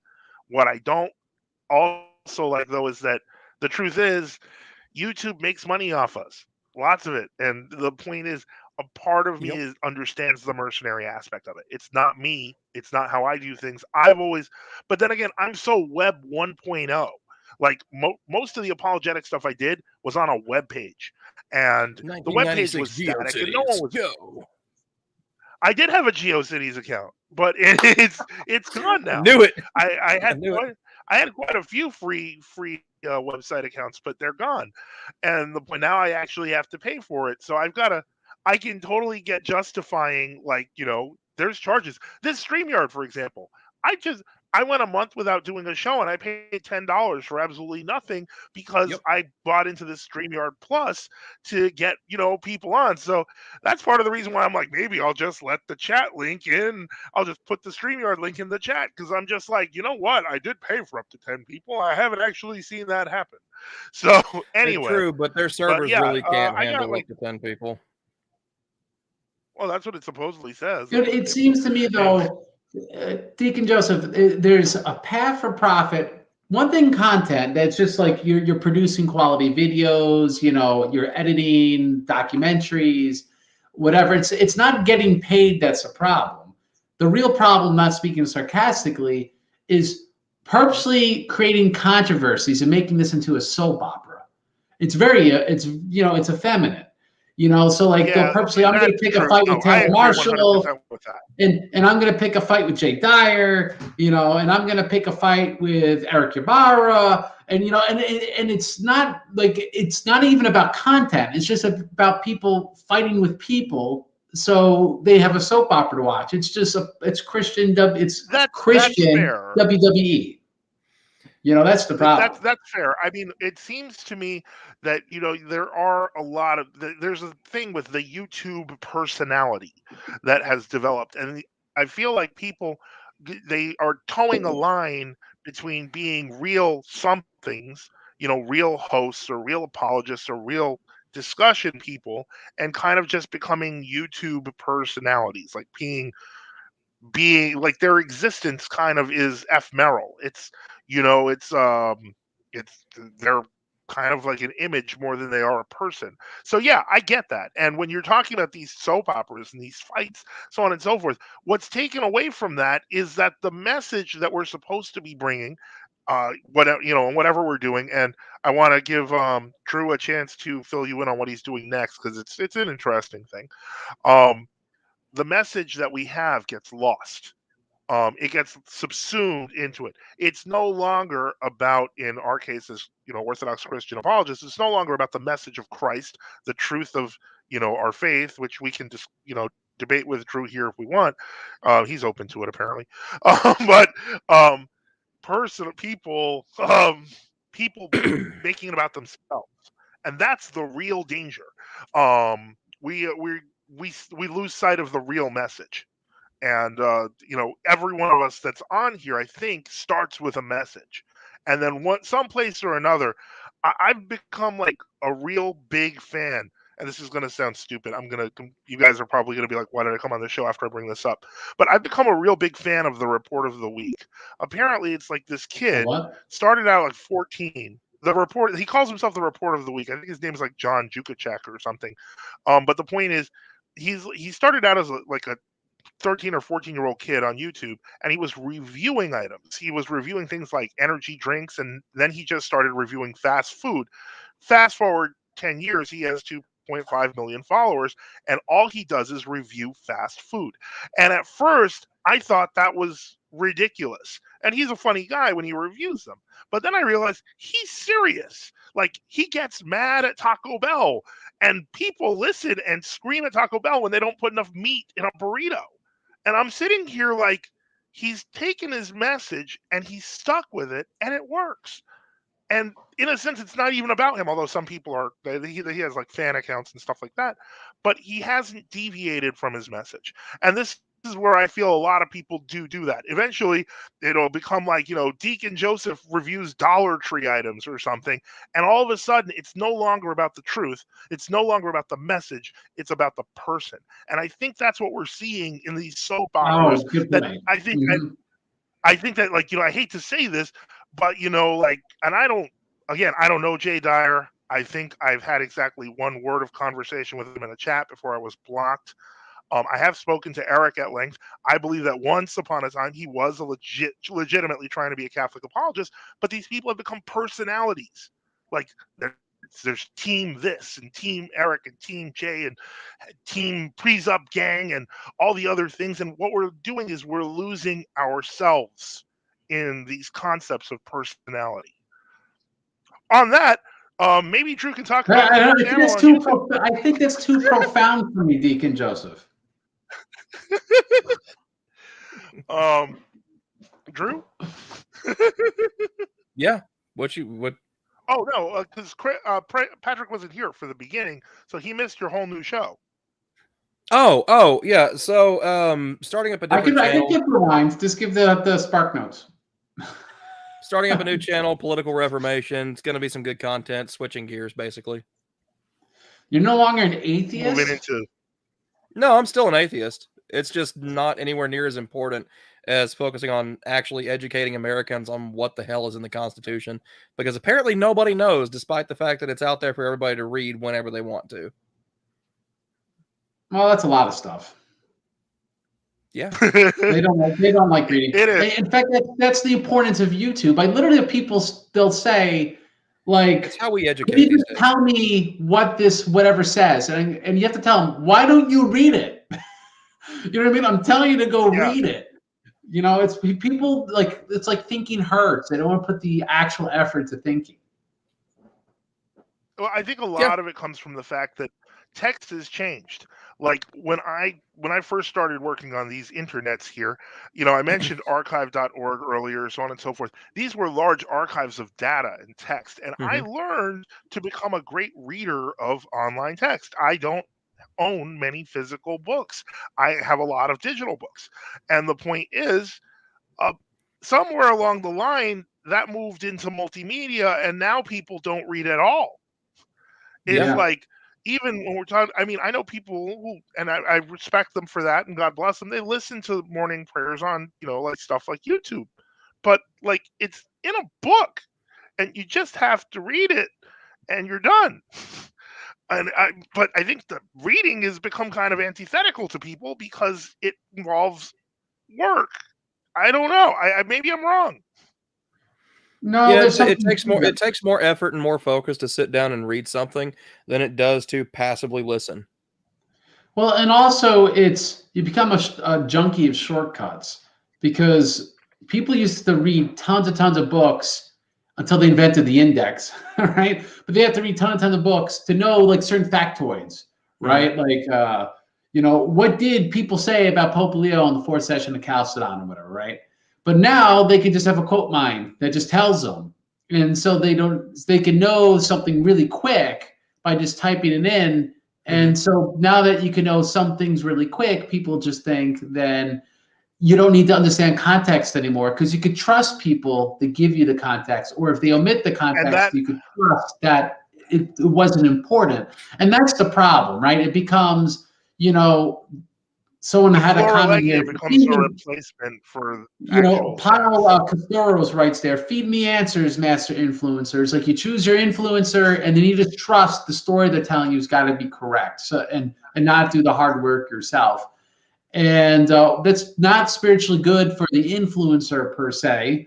And that's not spiritually good for the person listening to them. I mean, a big part of grappling with understanding the truth is grappling with it. And for us Christians, a big part of experiencing the truth and knowing it is grappling it. It's reading the fathers, reading the scriptures. There's a blessing in actually, like, you know, just spending solitary time with God. It's not just downloading information like it's the Matrix, you know. And so I think the way people are approaching this is really antithetical to really gaining knowledge, which is ultimately experiential.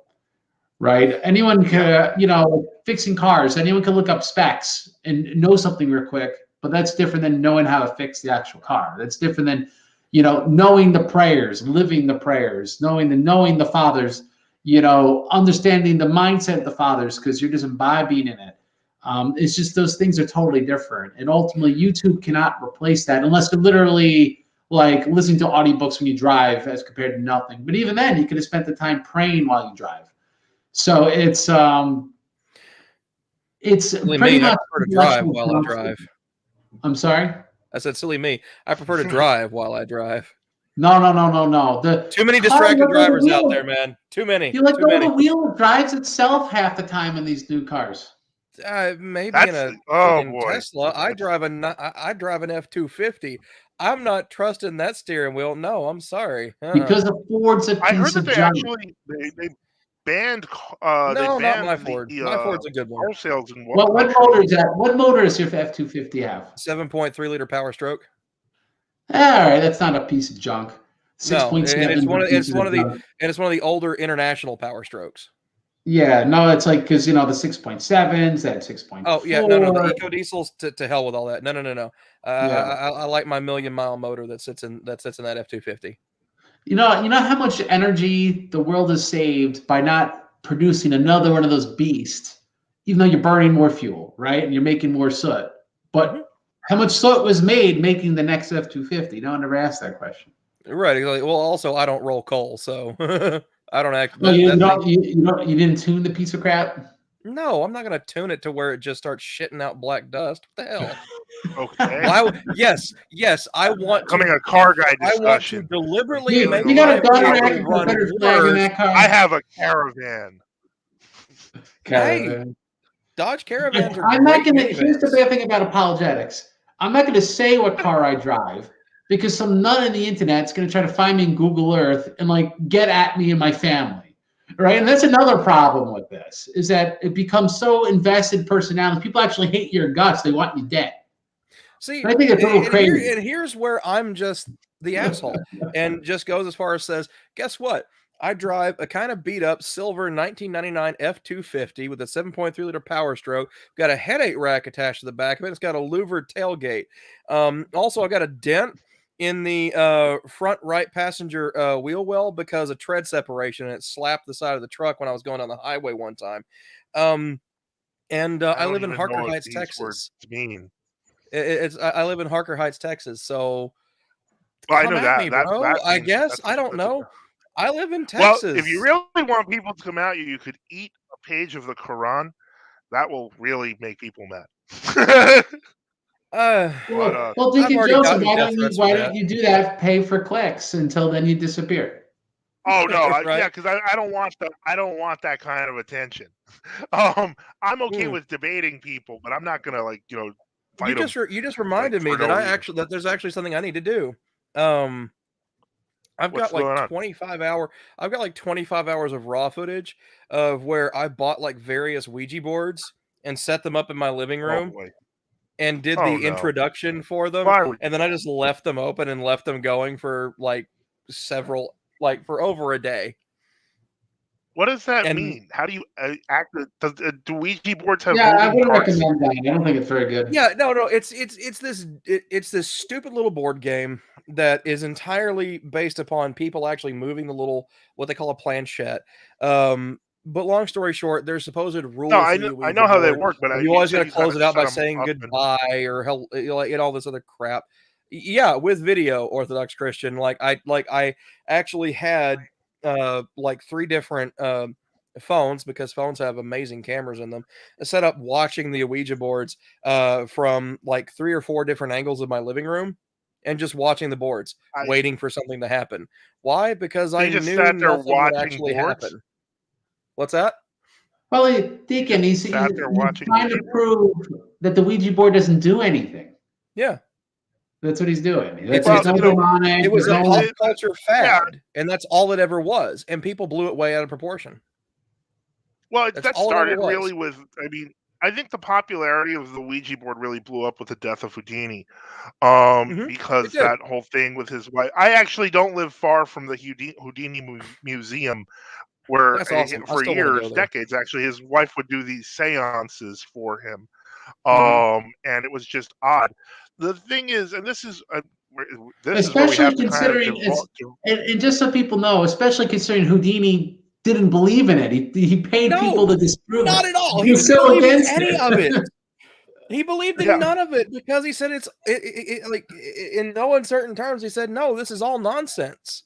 This is all a trick." Yeah, but he paid prizes. He'd purposely, pay these witches, prove to me you could really do it, and he just figure out their tricks. Exactly. It does an obsession of this. It was Houdini doing that inspired James Randi to start the Randi Foundation.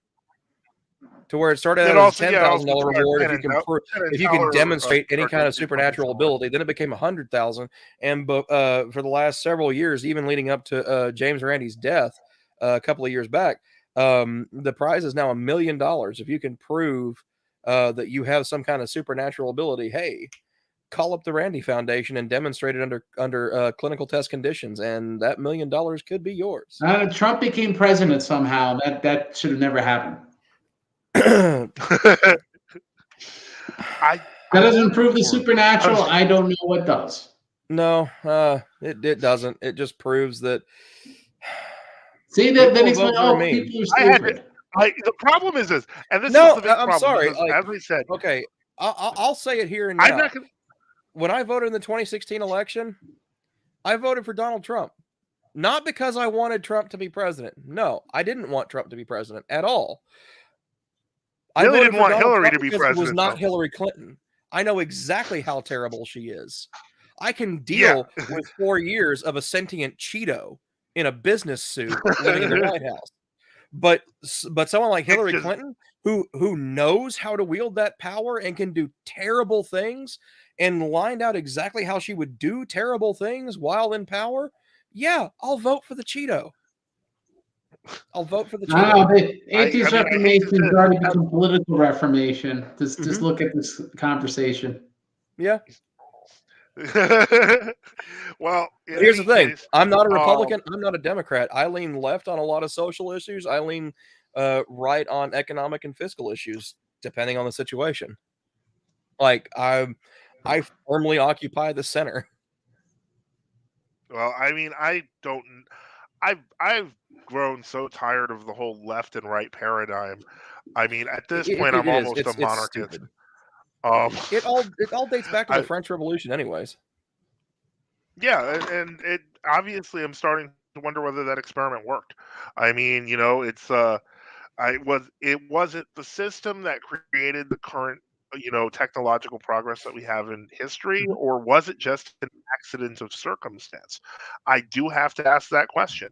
I don't know. I used to believe that America was the freest land on earth. I used to believe in a lot of concepts like the sad thing is, even in the terrible state that our country is in right now, we are still freer than any other country on the planet. Absolutely not. I've been to other countries. I don't know that that's true anymore. I don't know that that's true. Here, let me put America in a nutshell. Well, you could call the president a poopy head under most circumstances, because this video might be taken down for posting this information now. So we talked about COVID at the beginning. Right. Oh, well, wait. So okay. I've had a video removed. So usually, we're not thrown in jail yet for saying mean things about our political leadership. Mm-hmm. But if you want to add another floor to your house, you need variances. You can't do it. If you want to drive your car, you got to follow these traffic laws. If you want to put whatever into your body or not, it's regulated. You go to my wife's country, they won't let you protest the leadership. But you could take a left turn into ongoing traffic. It's not against the law. You could add a floor to your house. No one says nothing. There's no taxes. You can put whatever you want in your body. They are far more free. I'm just saying, you spend any time in a third world country, people do whatever they want. And people here can't do anything they want. Here's the thing. I have to agree. I told Drew about the liquor stores here and how they're basically run by the state. But here's Pennsylvania. Pennsylvania is like Canada when it comes to liquor stores. Yeah, it's South Canada. But the point is, I have to say that just this week, for example, apparently I got a letter from the Department of Motor Vehicles. And it basically said that because I switched insurance companies back in October, but there was an issue with a payment. There were 4 days I missed it. Apparently Metro, my former, Metro Mile, you suck. I'm going to blame this on you. So they sent a letter to the state, and they basically said he's without insurance. Now, I had insurance 4 days later. I had just forgotten then to notify somebody. I guess I had to do that. And so I get this letter saying your driving privileges are going to be revoked and your title is going to be taken away for a period of no less than 3 months unless you pay us $500. I didn't like this idea because it was saying that A, I didn't pay my insurance, which was false, and B, I don't like paying $500 for anything. So Oh I yeah, call no, them up and I definitely. ask, how can I fix this? And they tell me, well, you could email proof of insurance, no problem. It'll take 25 days. If you send it by mail, it'll take 24 days.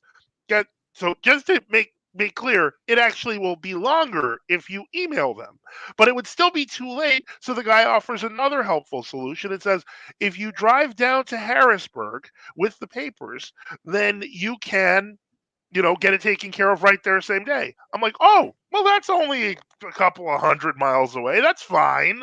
My car doesn't work that great, so I'm going to rent a car, and I'm going to have to go to Harrisburg next week to get this fixed because emails apparently take 25 days to read. So that should not happen anywhere, Okay. especially No, not your place that calls itself free.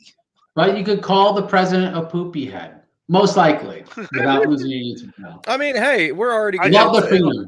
There's call him you Brandon. said it's already gonna. You said it's already gonna get taken down or something because we mentioned COVID, right? Right, Deke? Yeah, so it's a free for all at this point. Okay, cool, fine. I'll go one better. Fuck Joe Biden. I don't care. Like No, you had to let say, someone. let's go, Brandon. No, I'm sorry. Let's go, Brandon is for middle-aged suburban white people who are too afraid to use the word fuck. I'm sorry. It's just that's what that. Well, we're Christians. I We don't don't use that word. Yeah, we don't like cursing too much anyway. But it wasn't our fault the reporter said it, so it just became useful, and I kind of like it. I don't know. I guess I'm too boomer, but I guess so. I not think actually euphemisms are. I think euphemisms are cute. They can be humorous for about a half an hour, and then just say what you mean. Like if you don't like but Joe we've been Biden, living say in I don't one like Joe Biden. giant euphemism for the past year. This is Right, exactly. But still, why is it any less bad to say "Let's go, Brandon" instead of "Fuck Joe Biden"? Just because you well, didn't it's use the actually word "fuck." Because you're form is saying more the same clever. thing. The The form is more implication is clever. the same thing. There's no nuance to the latter one. It leaves nothing to the imagination. Right. Because that's the point. Say what Well, you that's no mean. fun. That's no fun. Yeah. The The "Let's fact Go is Brandon" that the thing was fun euphemism. for 30 minutes, and the fact that it's gone on for this length of time is quite The only frankly reason that annoying. I'll tell you, the only reason the "Let's Go Brandon" thing is fun is not because of the euphemism, it's because of the reaction. Because people Yeah, do know it's a euphemism in the media. They're calling for censorship. They wanted to I know, it's ban people hilarious. from this site for, "Let's Go Brandon." And there's nothing wrong with saying "Let's Go Brandon," but that's where it becomes kind of what's the word I'm looking for? It They becomes turned it. It's surreal. the Streisand effect. They're trying. It's the Streisand effect. They're trying so hard to let it not be a thing, and they're making it a thing by doing that. Okay, Well, well, I think that's funny. No, and I find it hilarious too. It's just I find lots of things funny, but after a while, a joke becomes worn out. Atheists but don't understand fun. now I feel really bad. I feel really bad not to get going, but so I will congratulate you, Deacon Joseph, on your illustrious run on YouTube. I don't think you'll be the last people have heard of you, or the last you'll be doing guest stuff. No, I mean, I'm still. I mean, if people want to have me on other shows, I have no problem with it. I'm just not going to run anything by myself. I'm just going to be working. I will do formal debates. And then, I mean, I guess we can close out, because I kind of wanted to talk to you about all the other stuff related to that, Craig. But there was more stuff, but it's okay. I guess we can always talk about it some other time. But anyway, Yeah, because we barely touched base on half the we were going to talk about. yeah, I mean, we never made if it. you want to ask me right now, here's your opportunity in the flesh before I go. Go on, Deke. Well, I didn't have any questions. I mean, Oh, okay. I don't have I the was just time to gonna meander there. That's the only problem. Okay, all right, I gotta get going. all right. No, I'm I know off till because Monday now, so like I finished work like 2 hours ago, so I'm good for the weekend. Like I'm good to go as long as you want. I don't care. I think I just locked the cat in the closet, by the way. I know Sorry, Craig's here guys. because he just came back from another show. All right. Well, Craig, thank you. And it was always great having you on. And so, whatever form this channel takes, I hope you're a part of it. And I will always be available when you need me on your channel. So, other than that, thank you for being here. And thank you for everything you've done for this channel itself as well. Well, thank you, and it's been fun, and we'll see what the future has in store. See you later, Patrick. Good Awesome. seeing you again, man. God bless. Bye, Patrick. All right. So, I Now don't it's know. back to the cool I'm kids room. thinking. Hey! Don't insult I know. Patrick. I'm just messing. No.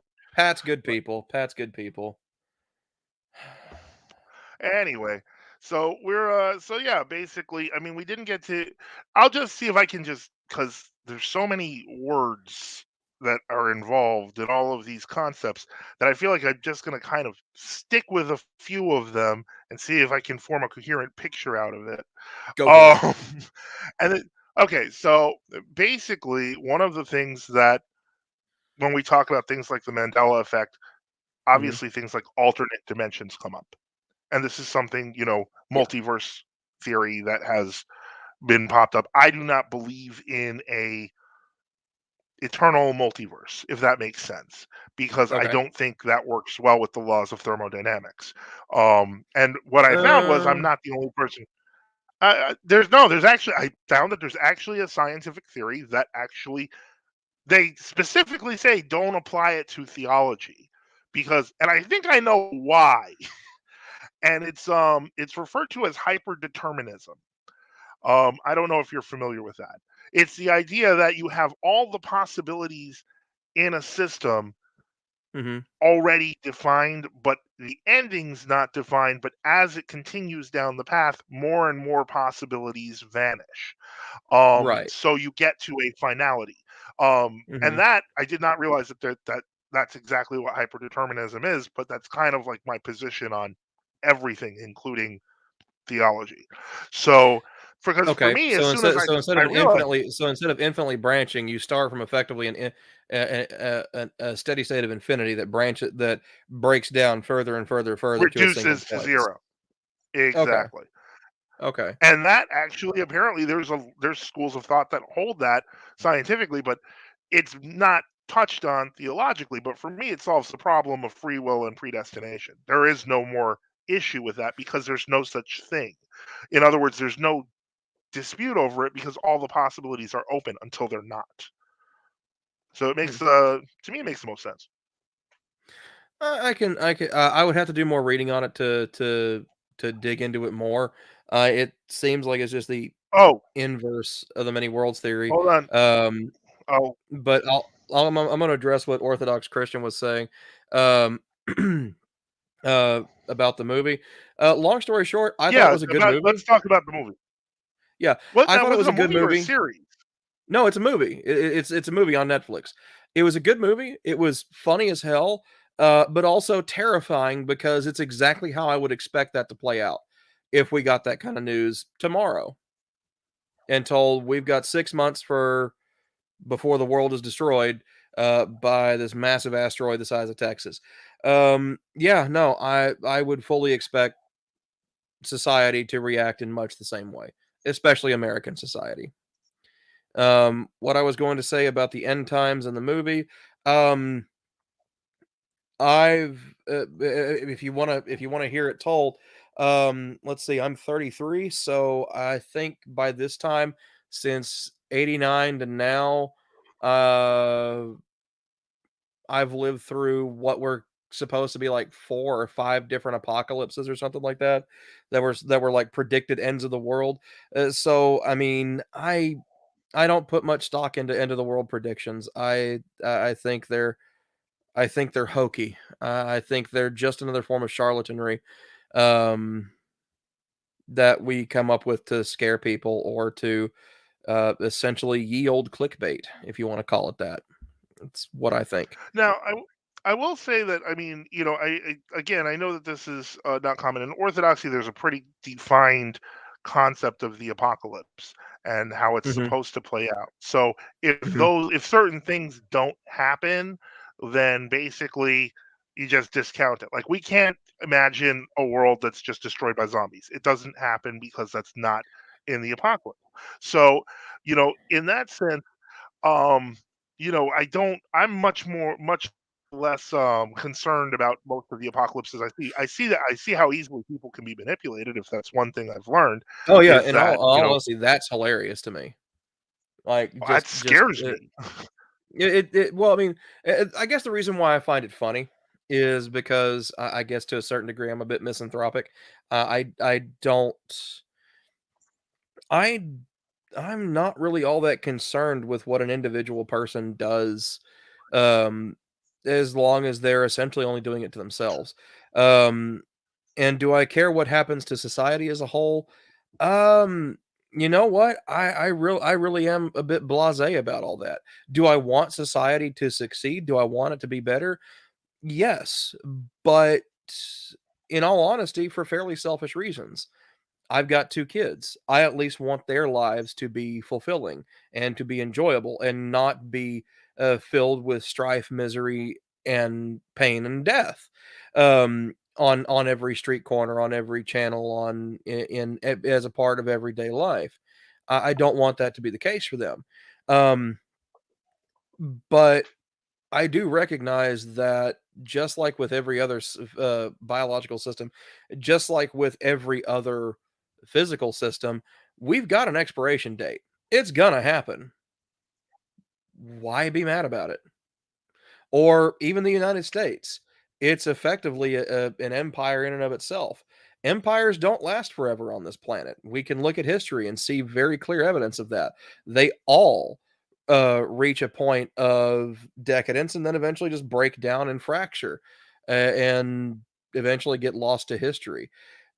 I see no reason for that not to happen to the United States or Oh, well, NATO I or the actually kind of UN. agree with you there. I mean, I'm part of a 2,000-year-old church. I mean, we've seen society collapse and come back up a billion times. Mhm. Well, not a billion, but probably a No. few hundred. But we've Um, also seen but religions do the same thing. We've also seen oh, religions do the absolutely. same thing. And you're part of a 2,000-year-old institution, yes, but things have changed for that institution as the times have Oh, gone by. absolutely. Yeah. And so it's no longer the same institution that it started out as 2,000 years ago. And so I'd say that. you'd say it's largely the same, yes, but it's not exactly the same. It's by no means Oh no, identical. absolutely not. I would never say it's exactly the same. Right. But Um, that's part of it being a human organization because we don't believe the church is just divine; it's divine and human. I mean, it's made of people; it's got to change. It's just that's the nature of it, because the people are different. Um, I think that even the social views of people, would be so different on the most basic levels. They're so different in reality right now between people. Um, I lived in Russia for a couple of years, and when mhm, I did, that's largely considered a nominally Orthodox country. But on the other hand, because of the experiences they've had through the Soviet period, things that would shock me were commonplace to them. I always talk about the dead lady. There was this one time I was not kidding. I was going to it was one of these little strip malls indoor because they had mhm. those, and there was an old lady, and she was just flat out in front, like near the door. Basically, I was pretty sure she was dead.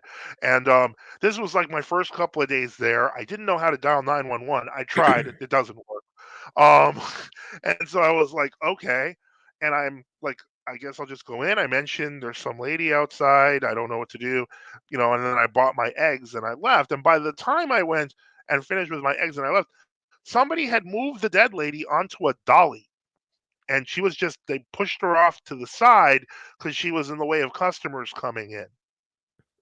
And so they just moved the dead body over there. And I was like, that wouldn't happen in America. I was like, But and people say even capitalism is a brutal it could system. Shit. well, this was well, Russia was capitalist it is capitalist at this point. But the It point is at is this point. that the I guess people yeah, they're desensitized to, what we would not be desensitized to, and maybe that's part of the reason why we're learning so many hard lessons now, because we've gotten so used to things being we would call Easy. a good standard. And now look at the situation we're in now. People who have fled the Soviet Union and have fled China are looking at how things are going with COVID now, and they're saying exactly what Orthodox Christians saying here: "Papers, please. History repeats itself. Persecution repeats itself." So Um, I'm gonna go. I'm gonna go so far. I'm not gonna say that persecution repeats itself. I'm not gonna say that even history repeats itself. What I am going to say is that people are animals. People are animals just like everything else on this planet. However, we do some far more heinous things to each other than animals would ever do to each other. It's actually quite interesting. Um, that's because we have fully functioning brains with volitional consciousness. right, exactly. Well, we I mean, I have, hate to say that. yeah, we We we can we think are of more more horrible aware. things. Right, exactly. We can think Yeah. of more horrible things, and so we do them because we feel the urge to do certain things. And some of those things are downright what we would consider Evil. despicable. But the Yeah. I don't know. I'm not going to go so far as say any one behavior, one way or another, is evil. Um, because to me, and here's why I say that, is because to me, when we decry something as evil, it's essentially a way of othering it, in a way that we separate it from ourselves, as in, oh, well, only an evil person could do that, or only someone truly evil could do that particular thing. And so we divest the act from the fact that it was a human that did it. And in as such, we effectively remove the human element from it. For I mean, instance, okay, and I'm gonna let you go with your example, but that's how these bad things keep repeating themselves, is because we constantly try to divest ourselves from the fact that people are doing these things. And see now, as such see, and as I such, we so when I ignore try, it when it starts to happen again, or we ignore the warning signs because we think, "Oh, well, that couldn't happen." No, only evil could do that. No, it's not evil, it's people. but here's the And thing, like, and this is where I've got to disagree with you here on this, and this is and because mhm, this is, I agree with the principles that you're stating, but I mhm. give them a different reason for existing. For example, when you mention that evil is a way of othering it because of the fact that No, no, it allows calling us something to evil is a way of othering it. Yeah, it allows right. us to separate Yes, it ourselves from allows it. us to separate us from it. But I Mhm, would say that a person who has gone through experiences that we would describe as evil, say, for example, who's gone through painful and horrible and traumatic mhm. experiences, at least as a Christian, um, that's a warning to us not to become that, because we are deeply knowledgeable from the experience that we can. And so we're afraid, in a sense, we don't want to be that. So it's not so much as othering it, it's so much as trying to protect ourselves from it, because that's why even the Our Father, the most basic prayer in Christianity, starts with "Deliver us from the evil one," because we know we can and we're there. And so that's what I mean. For me, that's why I say, like, for example, there had this is where we get into the question of objective and absolute right and wrong. Mhm. And I think that those are things That's that not a thing. I don't think that's a thing, no. well, I know you wouldn't, but the question is, why not? No. Why not? Because we see nothing so we see nothing that we can, objectively state one way or the other. Like, for instance, we can make objective statements about morality. I don't think morality in and of itself is objective, because morality is about what we see as right and wrong. But what we would consider Well, I want to something put it. to be wrong all the I, here's an Go example. ahead. I'm going to put this out. This was a recent news story that came out of New York, maybe like 2 days ago. Okay, so a guy Well, hang on. goes Before we in. get into that, can I say one thing? We are going to get to Sure. that. I just want to say one thing. Baron Pyotr Wrangel. No, evil does not exist outside of humanity. Evil is not extrinsic to humanity. That's us. That's all us. All Well, those bad things that people did those. People either had something wrong in their brains that made them think doing that was a good thing, or they chose to do it completely absent of what it would do to other people. Those were decisions that humans made. Well, here's my point, and again, I certainly don't want to go into the existence of Satan. I think that's too long a show for today. Oh yeah, no. That's Oh, way too long show, and completely the outside of but what I would that's why I'm even talking about evil in a worry about. generic sense. And Yeah, so, yeah. basically, a recent news story that came out in the New York news media: a guy goes into a Burger King. There's a cashier there. Hmm. He pulls out a gun, shoots her in the face. Doesn't take Okay. any money. Has no interest in it. Hmm. They lock him up. He murders her for no reason. They Hmm. find that he had been arrested for assault and bonded out a couple of months before, where he Hmm. was basically doing. They have video of the perp walk where he was basically like saying everyone's going to die, and so on and so forth. And the point is, how can that be described in a way that is not evil?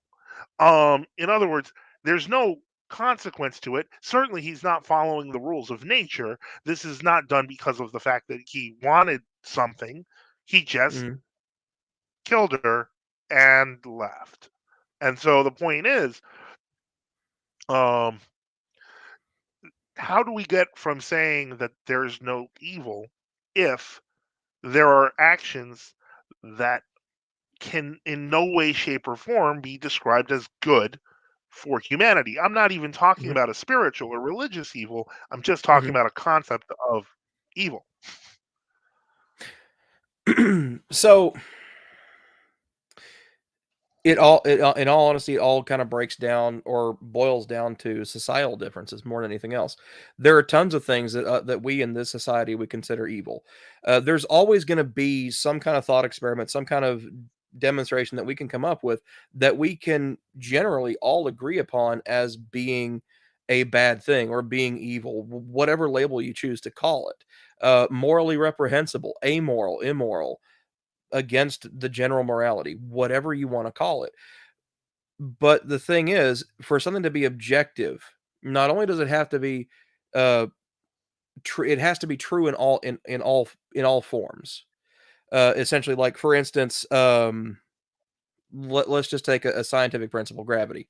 Okay, if I pick something up and drop it on this planet, we are relatively certain that we can objectively say that it is going to fall at 9.81 meters per second squared.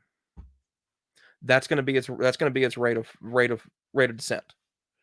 Um, it's true regardless of what object I pick up. It's true whether it's this pack of cards, this cup here. It's true in all forms. And if a person disagrees with it, they can disagree with it, but there's always going to be data to show that that person is incorrect. Is factually incorrect by saying that. But the thing is, when you get into morality, some people just flatly don't care. And that's where the whole thing about morality being objective kind of breaks down for me, is because I can always demonstrate to someone, okay, well, why would you think walking up and shooting somebody in the face is a good thing? Or to walk up and do it for no reason. But here's the thing: we don't know that he did it for no reason Well, I mean, one because of there's the been no things that statement from him. There's been no statement from him well, as to as yeah, to as to why as to what reason he chose to do that. For all we know, well, we have his to. reasoning could have been he wanted to go to prison for life, and so he walked in and Okay. shot someone in the face on camera, and he's going to go to prison for life because he lives in a non. If I remember correct, New York is not a death penalty state, so he lives in a non-death penalty state. He's going to go to prison for the rest of his life. If that Well, was his yeah, but goal, if that was his this goal is and so. he saw that as his means to get there, he may think that that is a Mhm. morally correct choice to make for him because like while we think that is ridiculous, while we think that's abjectly insane, um it may not have been for him.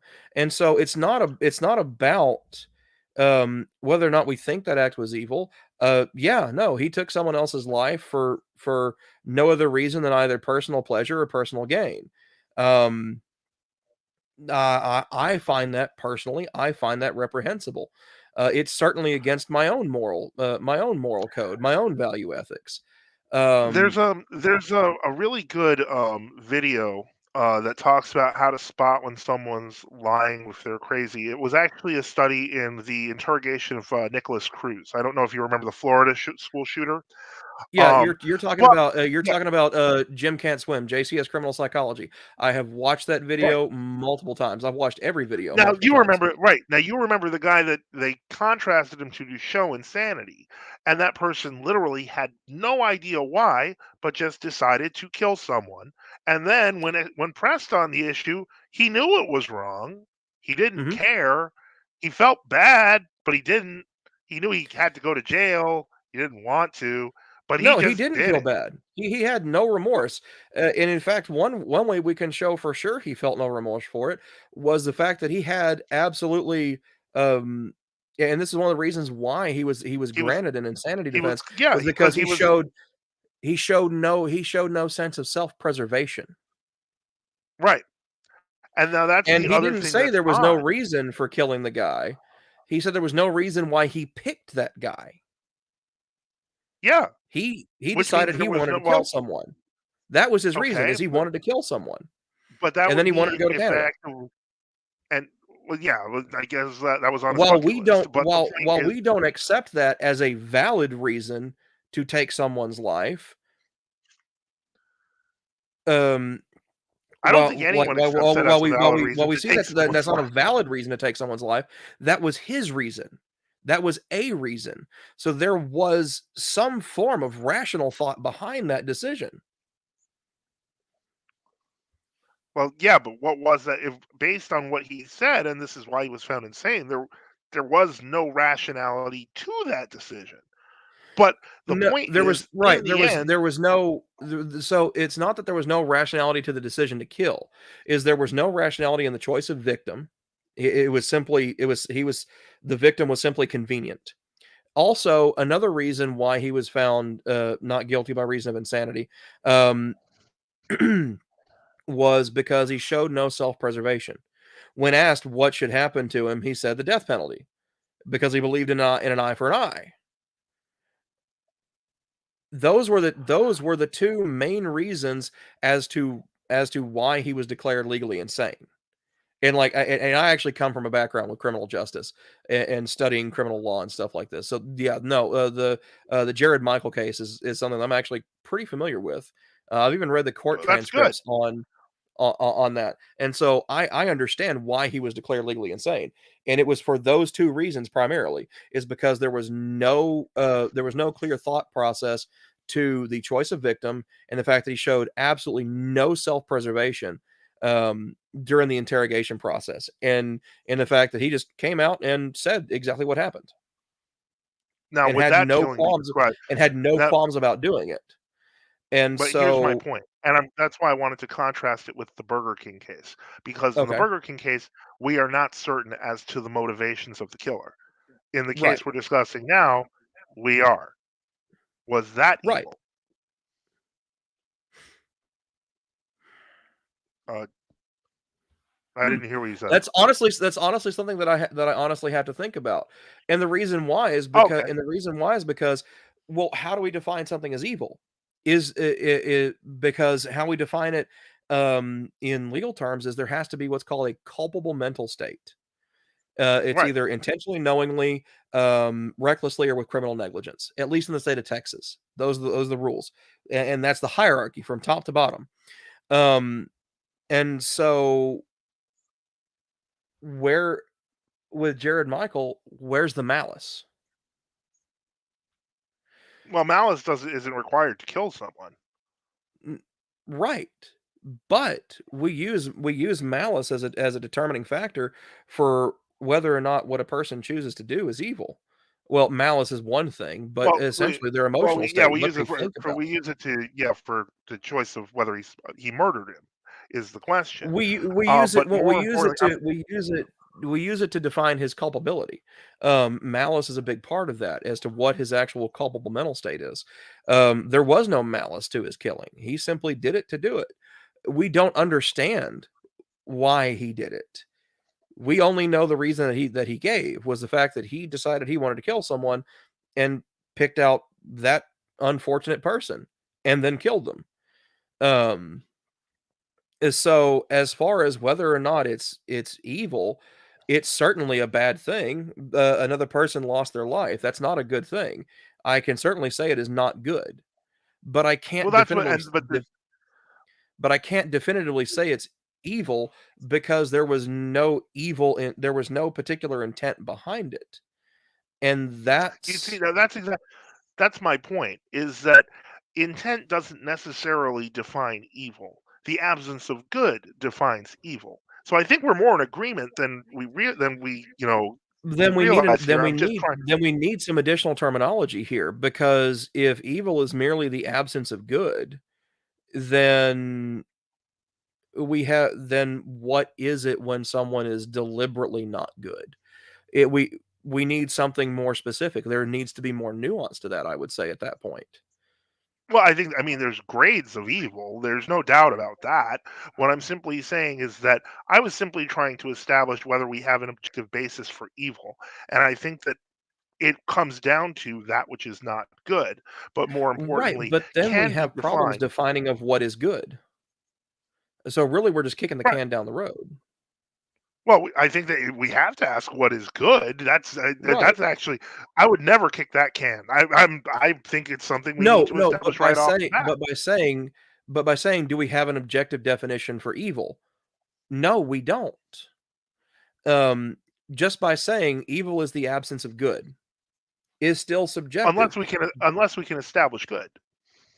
unless we can establish something, unless we can establish an objective good Okay. that, you know, I think that, that is that is possible. It's not something I've ever worked out. and I It's honestly not. don't, I don't think there really is. And because what we notice is that we have things that kind of exist in a balance. Um, I'll bring up another pop culture reference, the Addams Family, Okay. because and it's mainly because this is actually a profound, like a fairly profound statement. I'm sure someone else in history has said it, but Morticia Addams is the first person that comes to mind because it's pop culture and it's fairly recently become popular again. And what is normal for the spider is chaos for the fly, or what is good for the spider is evil to the fly. You see, The now spider the bigger predate. problem, but once we were talking about once we're talking about, say, for example, the animal kingdom again, at Mhm. that point you begin Well, talking about predator I'm just saying prey. when I mean, that's when we get into the totally topic of like deciding what is good, is we don't have anything clear. We don't have anything clear cut. We okay. don't have an objective I think definition for good. I would say that there is definitely a standard of good for humans, um, but and I believe it's real. Hmm. But I mean, the reason that the spider and the fly doesn't work is because spiders innately are hunters that eat flies. Hmm. Um, Most humans will kill them both, because Yeah. they can be considered an annoyance.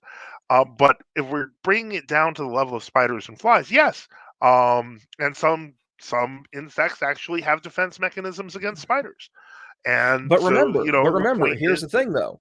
Here's the thing when we talk about objectivity and about something is objective. For something to be objective, it must be universally applicable. It must be true in all instances, which means for it to be objective, not only does it have to apply to humans, it still has to apply to spiders and flies and lions and tigers and bears. Oh my! It has to for it to I be don't. objective. You see, I don't know that I agree with that criteria, because what is good for a spider is not of necessity good for a human, in that sense, and that's because we're dealing with different species. Certainly, what's good for a spider is not what's good for a fly. They eat different things, but the point is, when we're talking about objective good, and first off, we're talking, and I would just label it to the subset of people who can, the subset of creatures that can believe in good. I think that certain types of animals may have a higher or lower connection to the divine than than we do. And I say this, and you have to, of course, my presupposition as a Christian is that I believe in God. I realize that for you, your highest faculty ultimately is reason, and that's fine. I think that, however, when we're talking about objective good, I think we can come to an agreement that does not involve the entire animal kingdom and or the biosphere, because there is, by nature, in the biosphere, there's going to be conflicts of interest. Otherwise, we would all just be flat. And I mean, because even if we all became vegans, then what about the plants? I mean, they have Mm-hmm. feelings too. Eventually, Well, it's not. it gets It's to not the even. Well, point it's not even where, about. It's not even that at that point. You're still destroying animal life to build all these farms um, well, I'm saying if to you're a create. vegan, you're not doing that. Yes, you are. You absolutely are. What do you think you have to do to prep land for farming, but destroy forests and thus displace or kill animals? Those Because you're vegans are taking their just home, you're terrible. driving them out of that area, you're forcing them into a smaller and Absolute smaller patch of monsters, land those that they can no vegans. longer survive in. Yeah, I agree with you. At no point, I at do. no point is there not a cost, and that's the thing, and that's where I say there is nothing that is. I don't think there is anything that is good in all instances, and so therefore there would not be an objective good, I would say that like there's a, you see, and this is where we get into the whole, if are humans monkeys, or are they God's unique creation? If we believe that we are a unique creation by a God, then you can clearly believe we that, but we can prioritize. demonstrate that to not be the case. Well, I'll bite. Go ahead. No, there's mountains of evidence that oh gosh, my words fail me for a moment. There's mountains of evidence that show the lineage of human evolution.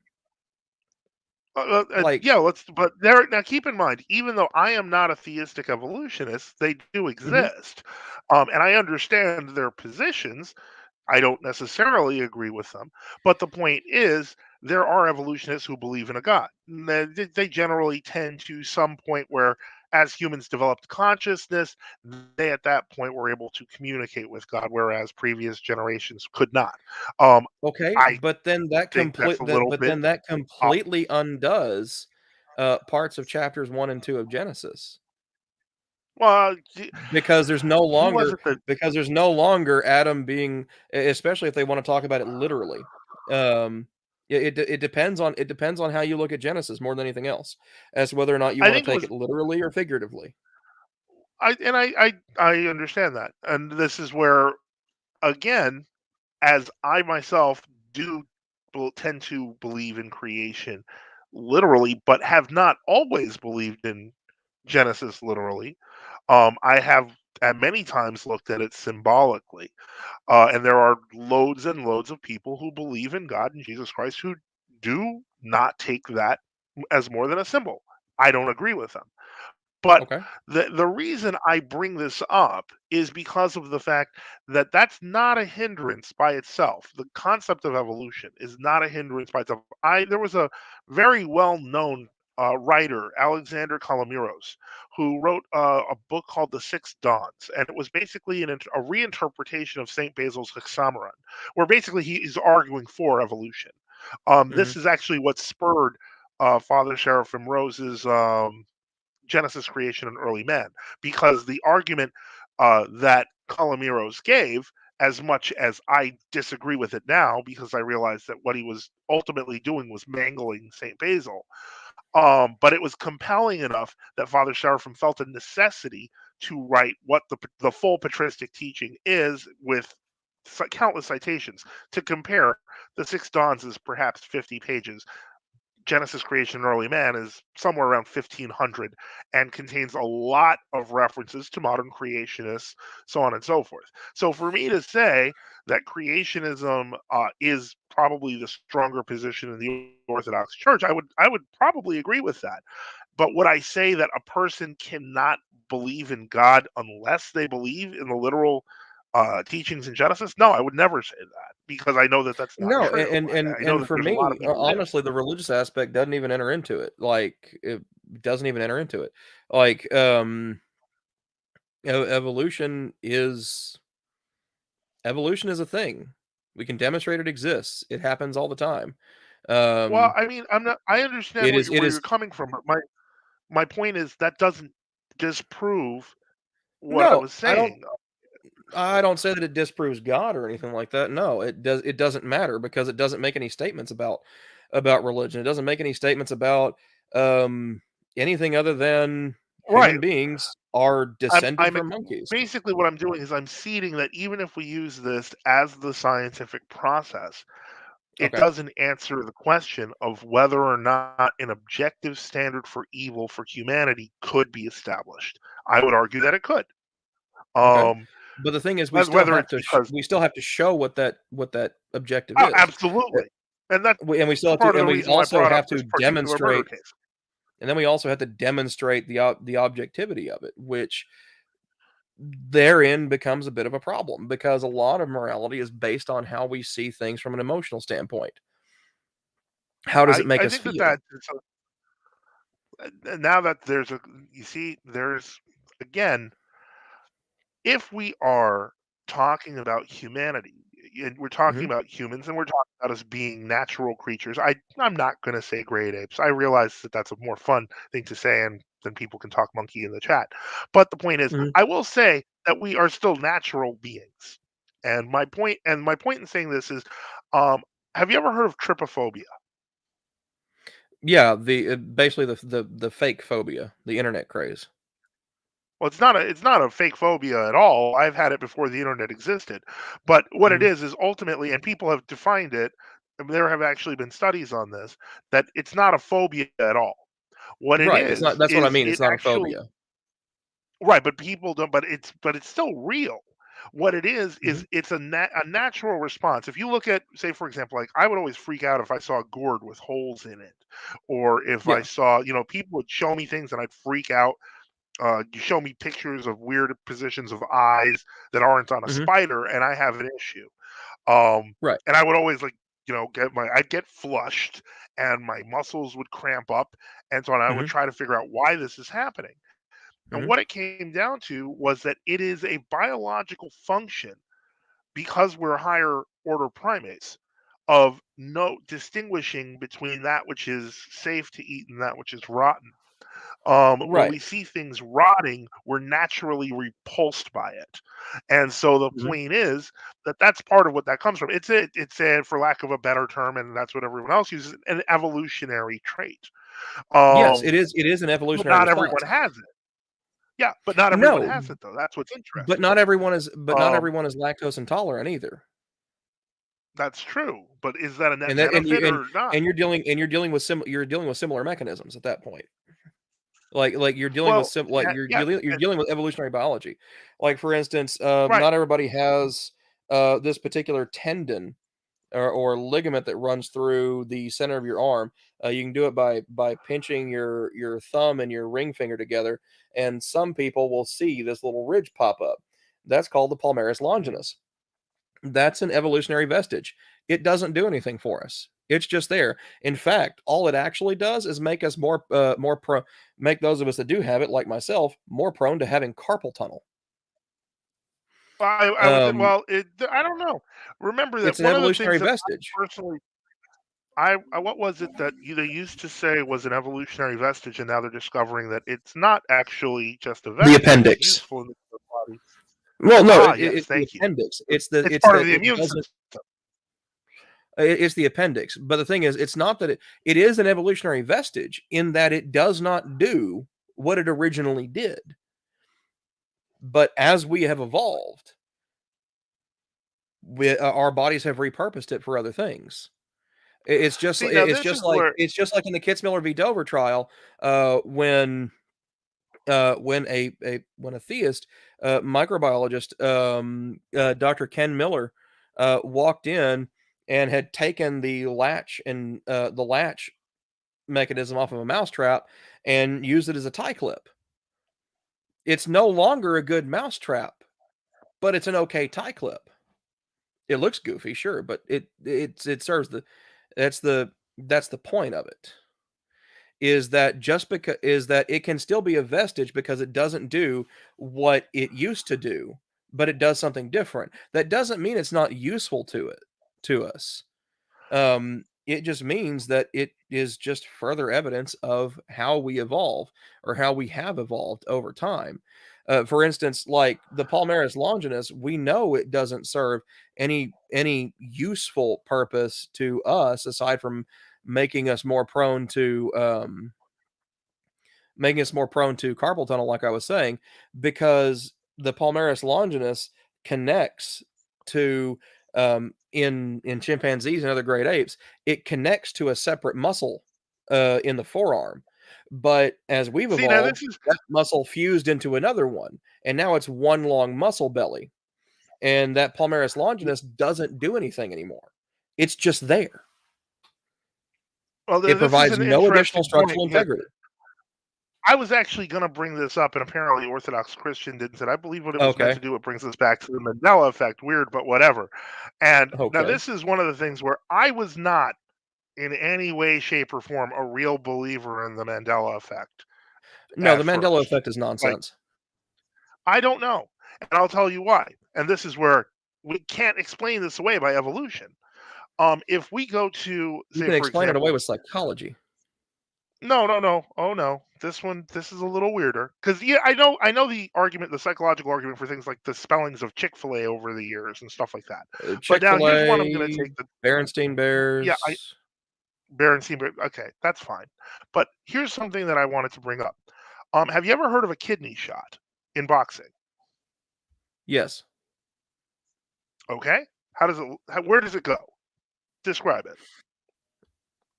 At least from what I remember, uh, kidney shot, at least when I boxed, it was illegal to throw that kind of a body Illegal. It was shot. illegal. Yeah. Yeah. Where Um, was it? and it could happen under one of two circumstances. Are you talking about kidney shock as in SHOCK or shot No, SHOT? shot. The punch or SHOT. the effect? Boxing. The punch. The punch itself. Okay. Um, so at least as far as it was described to me, when I did amateur boxing, it was shown that it could happen one of two ways. Was either reaching around and kind of hammer fisting, um, like behind the oblique muscle, or a punch delivered from behind your opponent to their back. Right. That was how it was And explained it to was me. a low blow. It was not a low blow because the low blow's under the belt. It was directly Right. above the A belt. low blow is below the belt. Yeah. Yeah. But and a kidney shot though was above the belt. Now the reason Right. I'm bringing this up is because of the fact that at first I started, I was very skeptical about a lot of this. And then I got up to a discussion on the kidneys, on the human Hmm. kidney.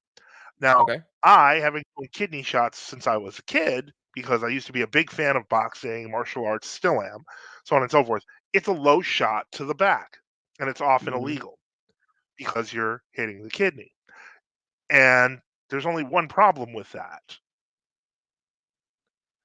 When I grew up, the kidneys were in the lower back. I would think you Hmm. probably grew up similarly and were taught the kidneys are in the lower back, kind of Um. near. No, they're kind of like a little If you higher up. They're Google it like, though, now they are. Now here's the fun part. I actually went, and this was weird. I went to a thrift store, and mhm. you know those old encyclopedia sets people don't use anymore. I saw one in Yeah. 1991. I could Mhm. actually show you the picture. Right. It actually describes the kidney exactly where I first learned it in school and where I learned it in boxing, in the lower back.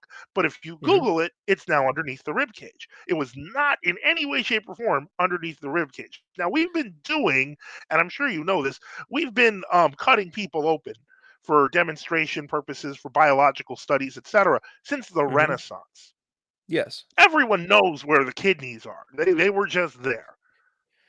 I have a book showing where the kidneys are in an Mhm. encyclopedia. I bought the whole encyclopedia just because I had to keep Right. it.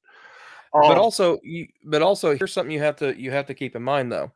Um, is that after we die, things do not stay in the same place inside of our torso. They don't, because part of what keeps them like a part of what keeps them in suspension in certain places is pressure. Some of it's even hydraulic pressure. When there is no longer any of that That's pressure in the system goes lax.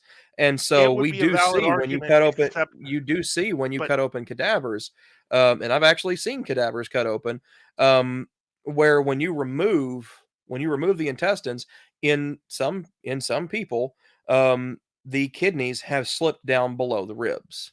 And I so would I that would I offer believe is just a printed misconception. Now, if you take a right, yeah, now if you take a but CT wait. scan on people, oh yeah, it's underneath the rib cage. It's in the ribs. But here's my point. There are actually radiologists, and they've described CT scans and actually talked about how years before the CT scans actually moved more slowly because it was in the lower body, and now they move faster because it's in the upper body. Not even going to get there. But the point is, 1990. This encyclopedia is from 1991. To give you an idea, that would be the first Bush administration. We were well Yes, I'm into aware. doing human surgery Hmm. on things like the kidneys back then. That's not that far back. We're not talking like the Renaissance here. We're talking about modern surgical techniques, etc. Right. And they were certain that the kidneys were lower. So how's that happen? I would challenge that. I'm not gonna I'm gonna disagree with you there. So how do you know they were certain? Like, explain to me how they're certain. Just because something is printed doesn't mean that they were certain that that's where it was. A far more Well, likely because and a far more likely, and this is where we get into Occam's razor. A far more likely explanation is it's a mistake that kept getting printed. We see this happen in textbooks all the time. Like I've got but textbooks that's I've got textbooks that from when I was in college, that had errors in them, um, like falsely attributing, like there was that were falsely attributing certain poetic works to either Lord Byron or Sir Francis Bacon, one of the two, that had been proven for many years to not be attributed to that individual as an author, but it was still being printed in those books. Why? Because they didn't check them. They didn't bother to actually go through the editing process, the editorial process, before releasing the new you version. yeah, but you do realize just how difficult an argument this is to compare. I mean, Not really. mistakes No, in it's Occam's razor. attributions, The simplest explanation is often the most correct. And so while but I'm that not would saying that mine imply is more correct than yours, I'm not saying that my explanation is more correct than yours.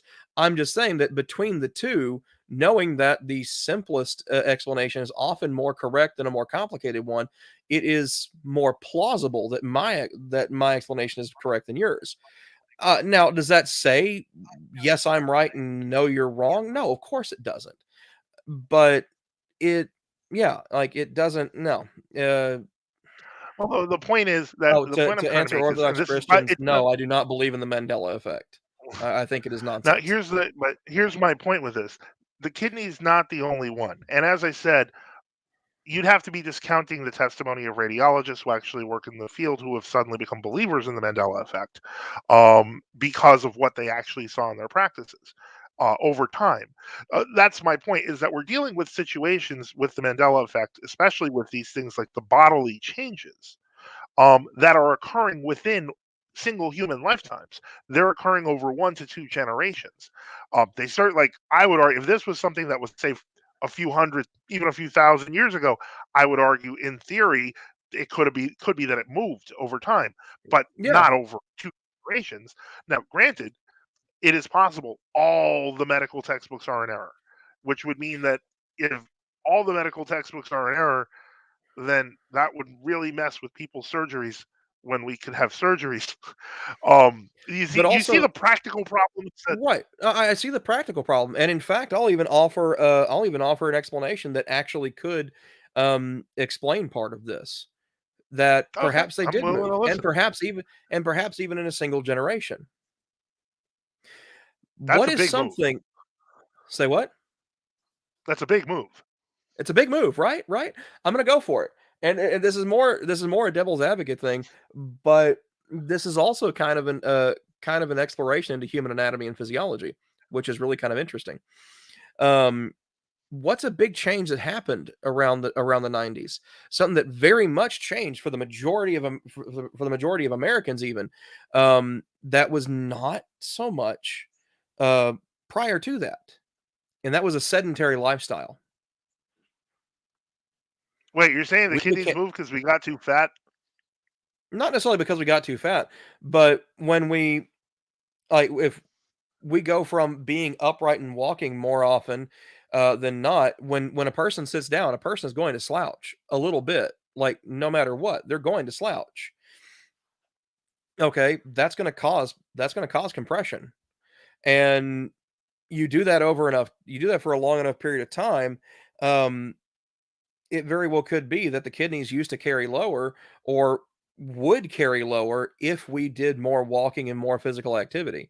In fact, I think that would be an interesting study to do and look at people who are more athletic or do a lot more um, running and upright physical activity and actually do take radiological scans of them and see where their kidneys are located at, and then compare that, and then compare the location of the kidneys to people who are extremely sedentary, who spend most of their time sitting down or sitting up You see, and not doing much of anything else.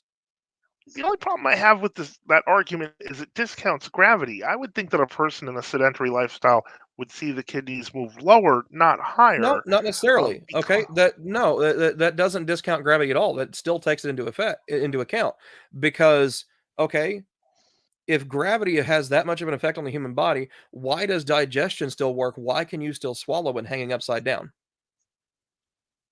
there are muscles that pull the liquid down. Exactly. And so when you are sitting, Well, and it's you not are down because you're upside compressing. down. They're pulling them up.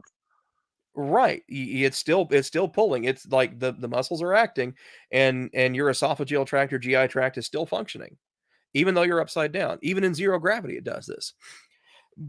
But when you're sitting down, you are compressing muscle groups. And if you do that over a long enough period of time, just like if you work out over a long enough period of time, you will grow and shape your muscles. And so if you're sitting Okay, there so sitting on your obliques and they're up and they're pushing into your peritoneal cavity, there's a chance that stuff could move around in there, I would think. And that's why I'd say that that's a study that I think should be done. well now what? Now that's good. That's good actually because now you're asking questions about how that happened. Now, I mean, obviously the human But at no heart point do I have moves. to invoke the Mandela effect. At no point do I have to invoke any of that. It's still following the basis of Occam's razor. I've gone from, okay, well, the very simplest explanation is simply misprints, which for some of them, sure, that's probably the case. With encyclopedias, that's actually not that surprising. Encyclopedias tend to go through several different versions or several different editions before mistakes Right, but are once we're located and then talking corrected. testimonies from like radiologists and more Right, and in things like right, that, okay, that's that fine. becomes the Okay, let's incorporate that. And that's why I incorporated that into delving deeper into it from a scientific standpoint. Okay, let's do a study on people who are more athletic and people who are sedentary and see what physiological differences we see in them internally, not as well as externally, other than just being fatter, obviously. okay. Well, again, this is I brought this up when we had the Fatima discussion, ages ago. That I'm Oh really gosh, yeah, okay that with was even ages testing ago. Wow, miracles. that was like what, 3 years ago now? 3 years ago, yeah, it was like, and Wow. so I brought up the fact that I believe everything requires empirical testing. Yes. So the point is, I'm even for testing miracles. So go for it, go for explanations until you don't have any. Yeah. And that's really where I really come down to on this stuff. And so that's part of the reason why, for me, I do believe that even not being necessarily a Christian, that we probably can come up with an objective standard of good and evil for humanity. I don't know that it's going to be all encompassing, but I do know that random killings probably fit in that category. And so I think that again, molesting infants probably fits in that category. There's you could. I said infants. I'm not going to get into the whole age of Muhammad or age of consent. I Oh, yeah, obviously have my. no, You know, no, it's no. wrong it's wrong to play with children like that. I agree. The point is, yeah. And so the point is that you can begin to build in some sort of human objective, or I should say, human anthropocentric objective standard of good and evil. It's But at that possible, point, it's not that not it's been done. objective. It's not objective. And the reason Well, why I will say it's still not objective is because it still boils down to how do we feel about certain actions? What is our emotional state? How do we react to things on an emotional level? And that is what drives morality more than anything else. Morality is about how we feel, not about what we think.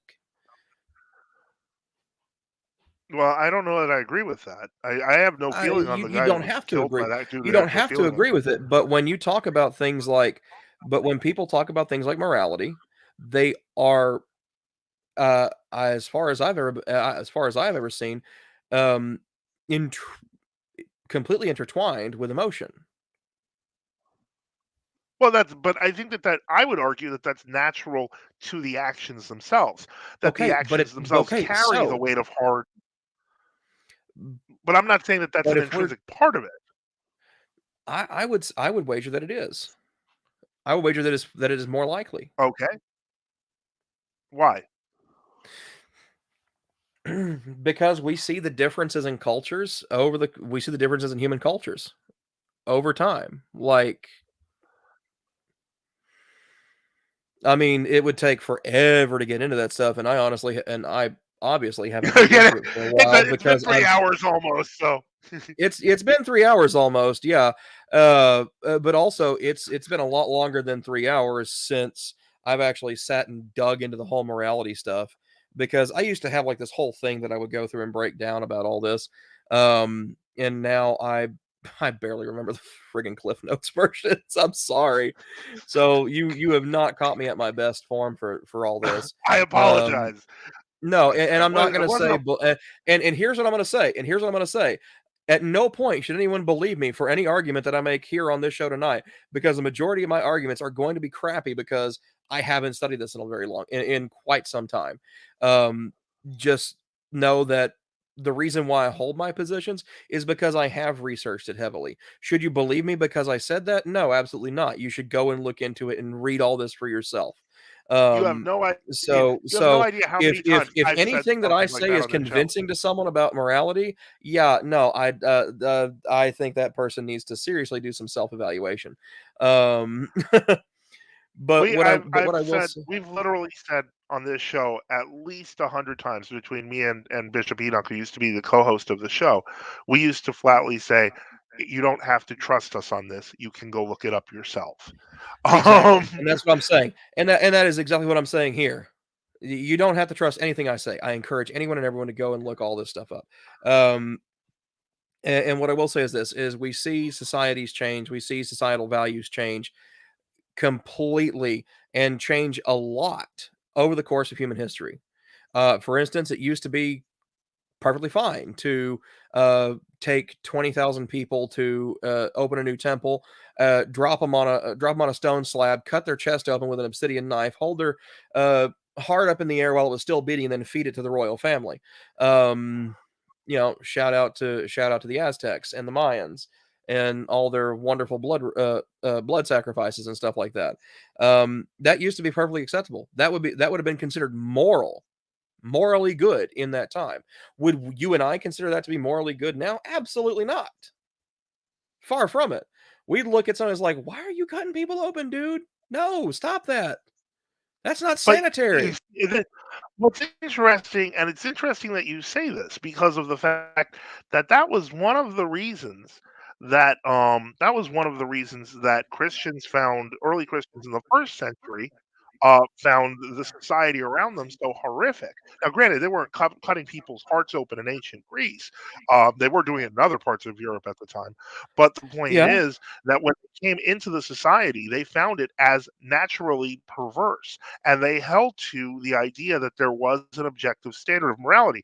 And ironically, I'm sure you know what the biggest charge against Christians was in the first century, and that would be atheism, because they didn't take on fact what they were being told, and the state religion was what it was. So the point is, My argument would be that the world, left to its own devices and coming up with its own gods, is terrible at it. They're absolutely the worst at it. I would say they were so bad Jesus had to show up because they were terrible at it. And that, I mean, I hate to turn it into a Christian argument, but that's really what I'm saying here. Is that I believe that we Christians transformed the society fundamentally. Now, I say we're going backwards. We're heading back to the chopping people's hearts open and stuff like that. In that sense, but I mean, again, hey, we're headed that way anyway if you believe the Mad Max movies. well, some people think that those are actual, future events that will happen. So Yeah, and there are people who talk like Flintstones as a documentary. So look, just because some people want to ride a dinosaur to work, I don't hey, fault I'm them. all for it. I mean, it's going to be really hard. I don't think most people would willingly saddle up an ostrich because guess what? That's a dinosaur. But can you ride an ostrich? I mean, yeah, if you don't weigh too much and you've got a saddle, yes. So it's not efficient for I'm like 300 pounds, so I'd kill it. Yeah. If it didn't like peck your It's eyes only for out kids. or drop kick you in the teeth, like. I think I'd have a chance, but the point is, it's not. It's for kids mostly. So Fred Right, Flintstone, exactly, he's out. exactly. But yes, you can saddle up and ride a dinosaur. But also to talk to Devin Lawson for a minute. No, I am not claiming that subjectivity is objective. That's patently absurd. I don't know where you got that or where you were coming from on that one, but no. I think What the I was logic saying, is if everything's objective, then that would be the objective rule. so we can make objective statements within a subjective matrix. But that doesn't make the whole thing objective is what I'm saying. Like we can objectively say for instance, it's probably a bad thing to cut someone's chest open. But we can't say that it's Yeah, if going they're to not hurting anyone else, say or if what? we're not doing surgery, if they're not hurting someone else, or if they're Right, not there are doing caveats surgery, to it. like That's why I say we can make yeah, objective statements about subjective things, but but making an yeah. objective statement about something that is inherently subjective does not make it objective. And so, yeah, saying Orthodox Christian objectively is wrote, objectively false is an objective claim. What?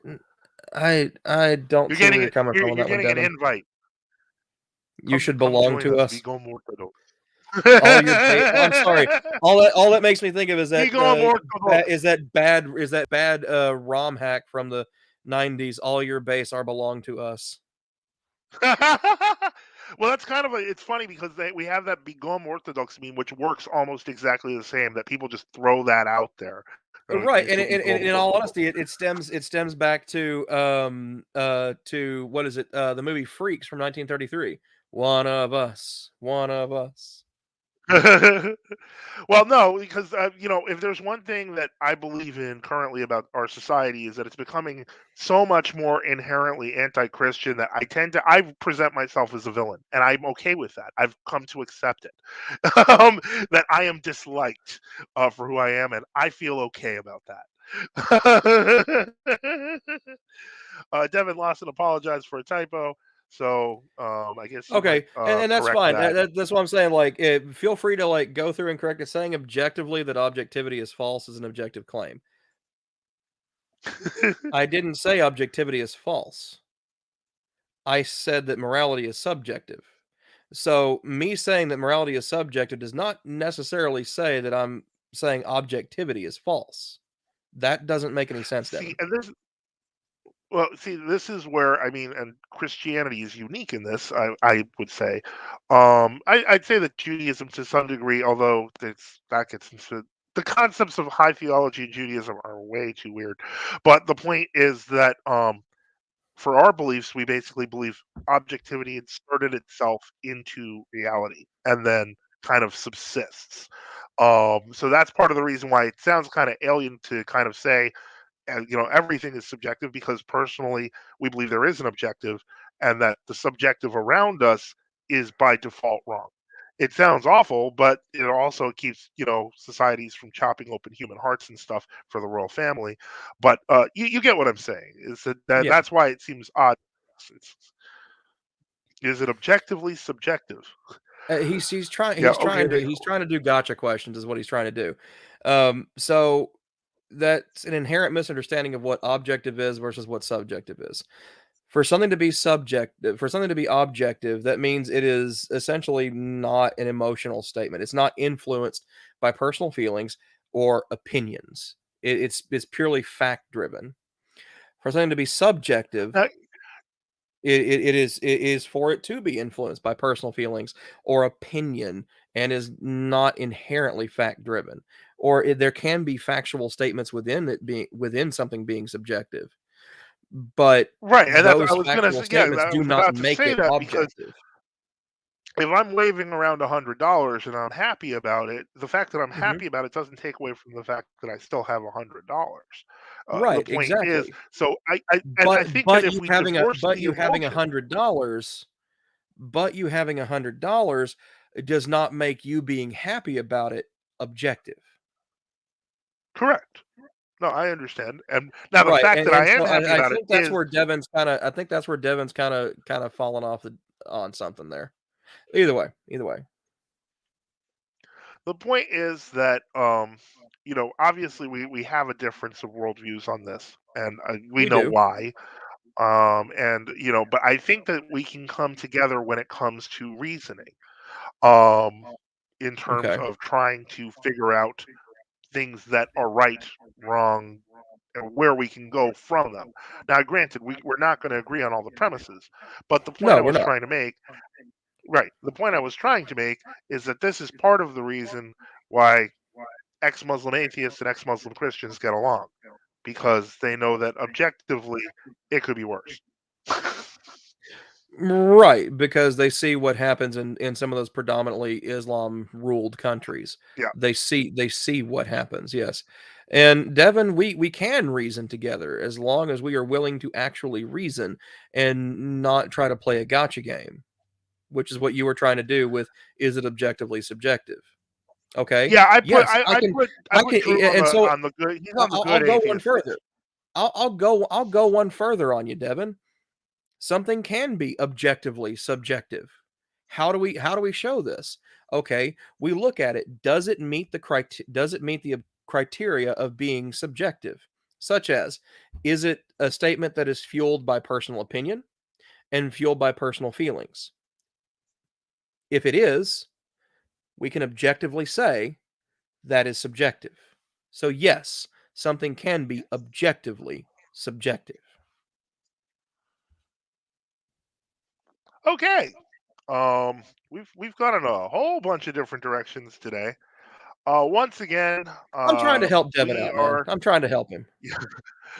well. Once again, what we're doing here, it's our last live show. After this, we're going to be doing mostly. I'm going to be doing mostly educational kind of pieces of previous shows. So you may see yourselves in a future episode, because that's a lot of what we're doing, as well as debate challenges. I've already mentioned I'll be willing to go on other shows. You missed Patrick Trulia being here. You may know him as Craig, but his Christian name's Patrick. Um, Mhm. and Devin's Christian name is John, by the way. But in any case, so it's been fun. I'm glad we were able to have this discussion. We're going on 3 hours. I think it's good. We're good. Yeah. And it was great having Yeah. you. I think it was a perfect kind of fall off Sure, for this yeah. show. And I once again, if you could mention what you're doing next, because I know a lot of people are over time when they realize, hey, that's true, they're gonna want to know what you're doing. Sure.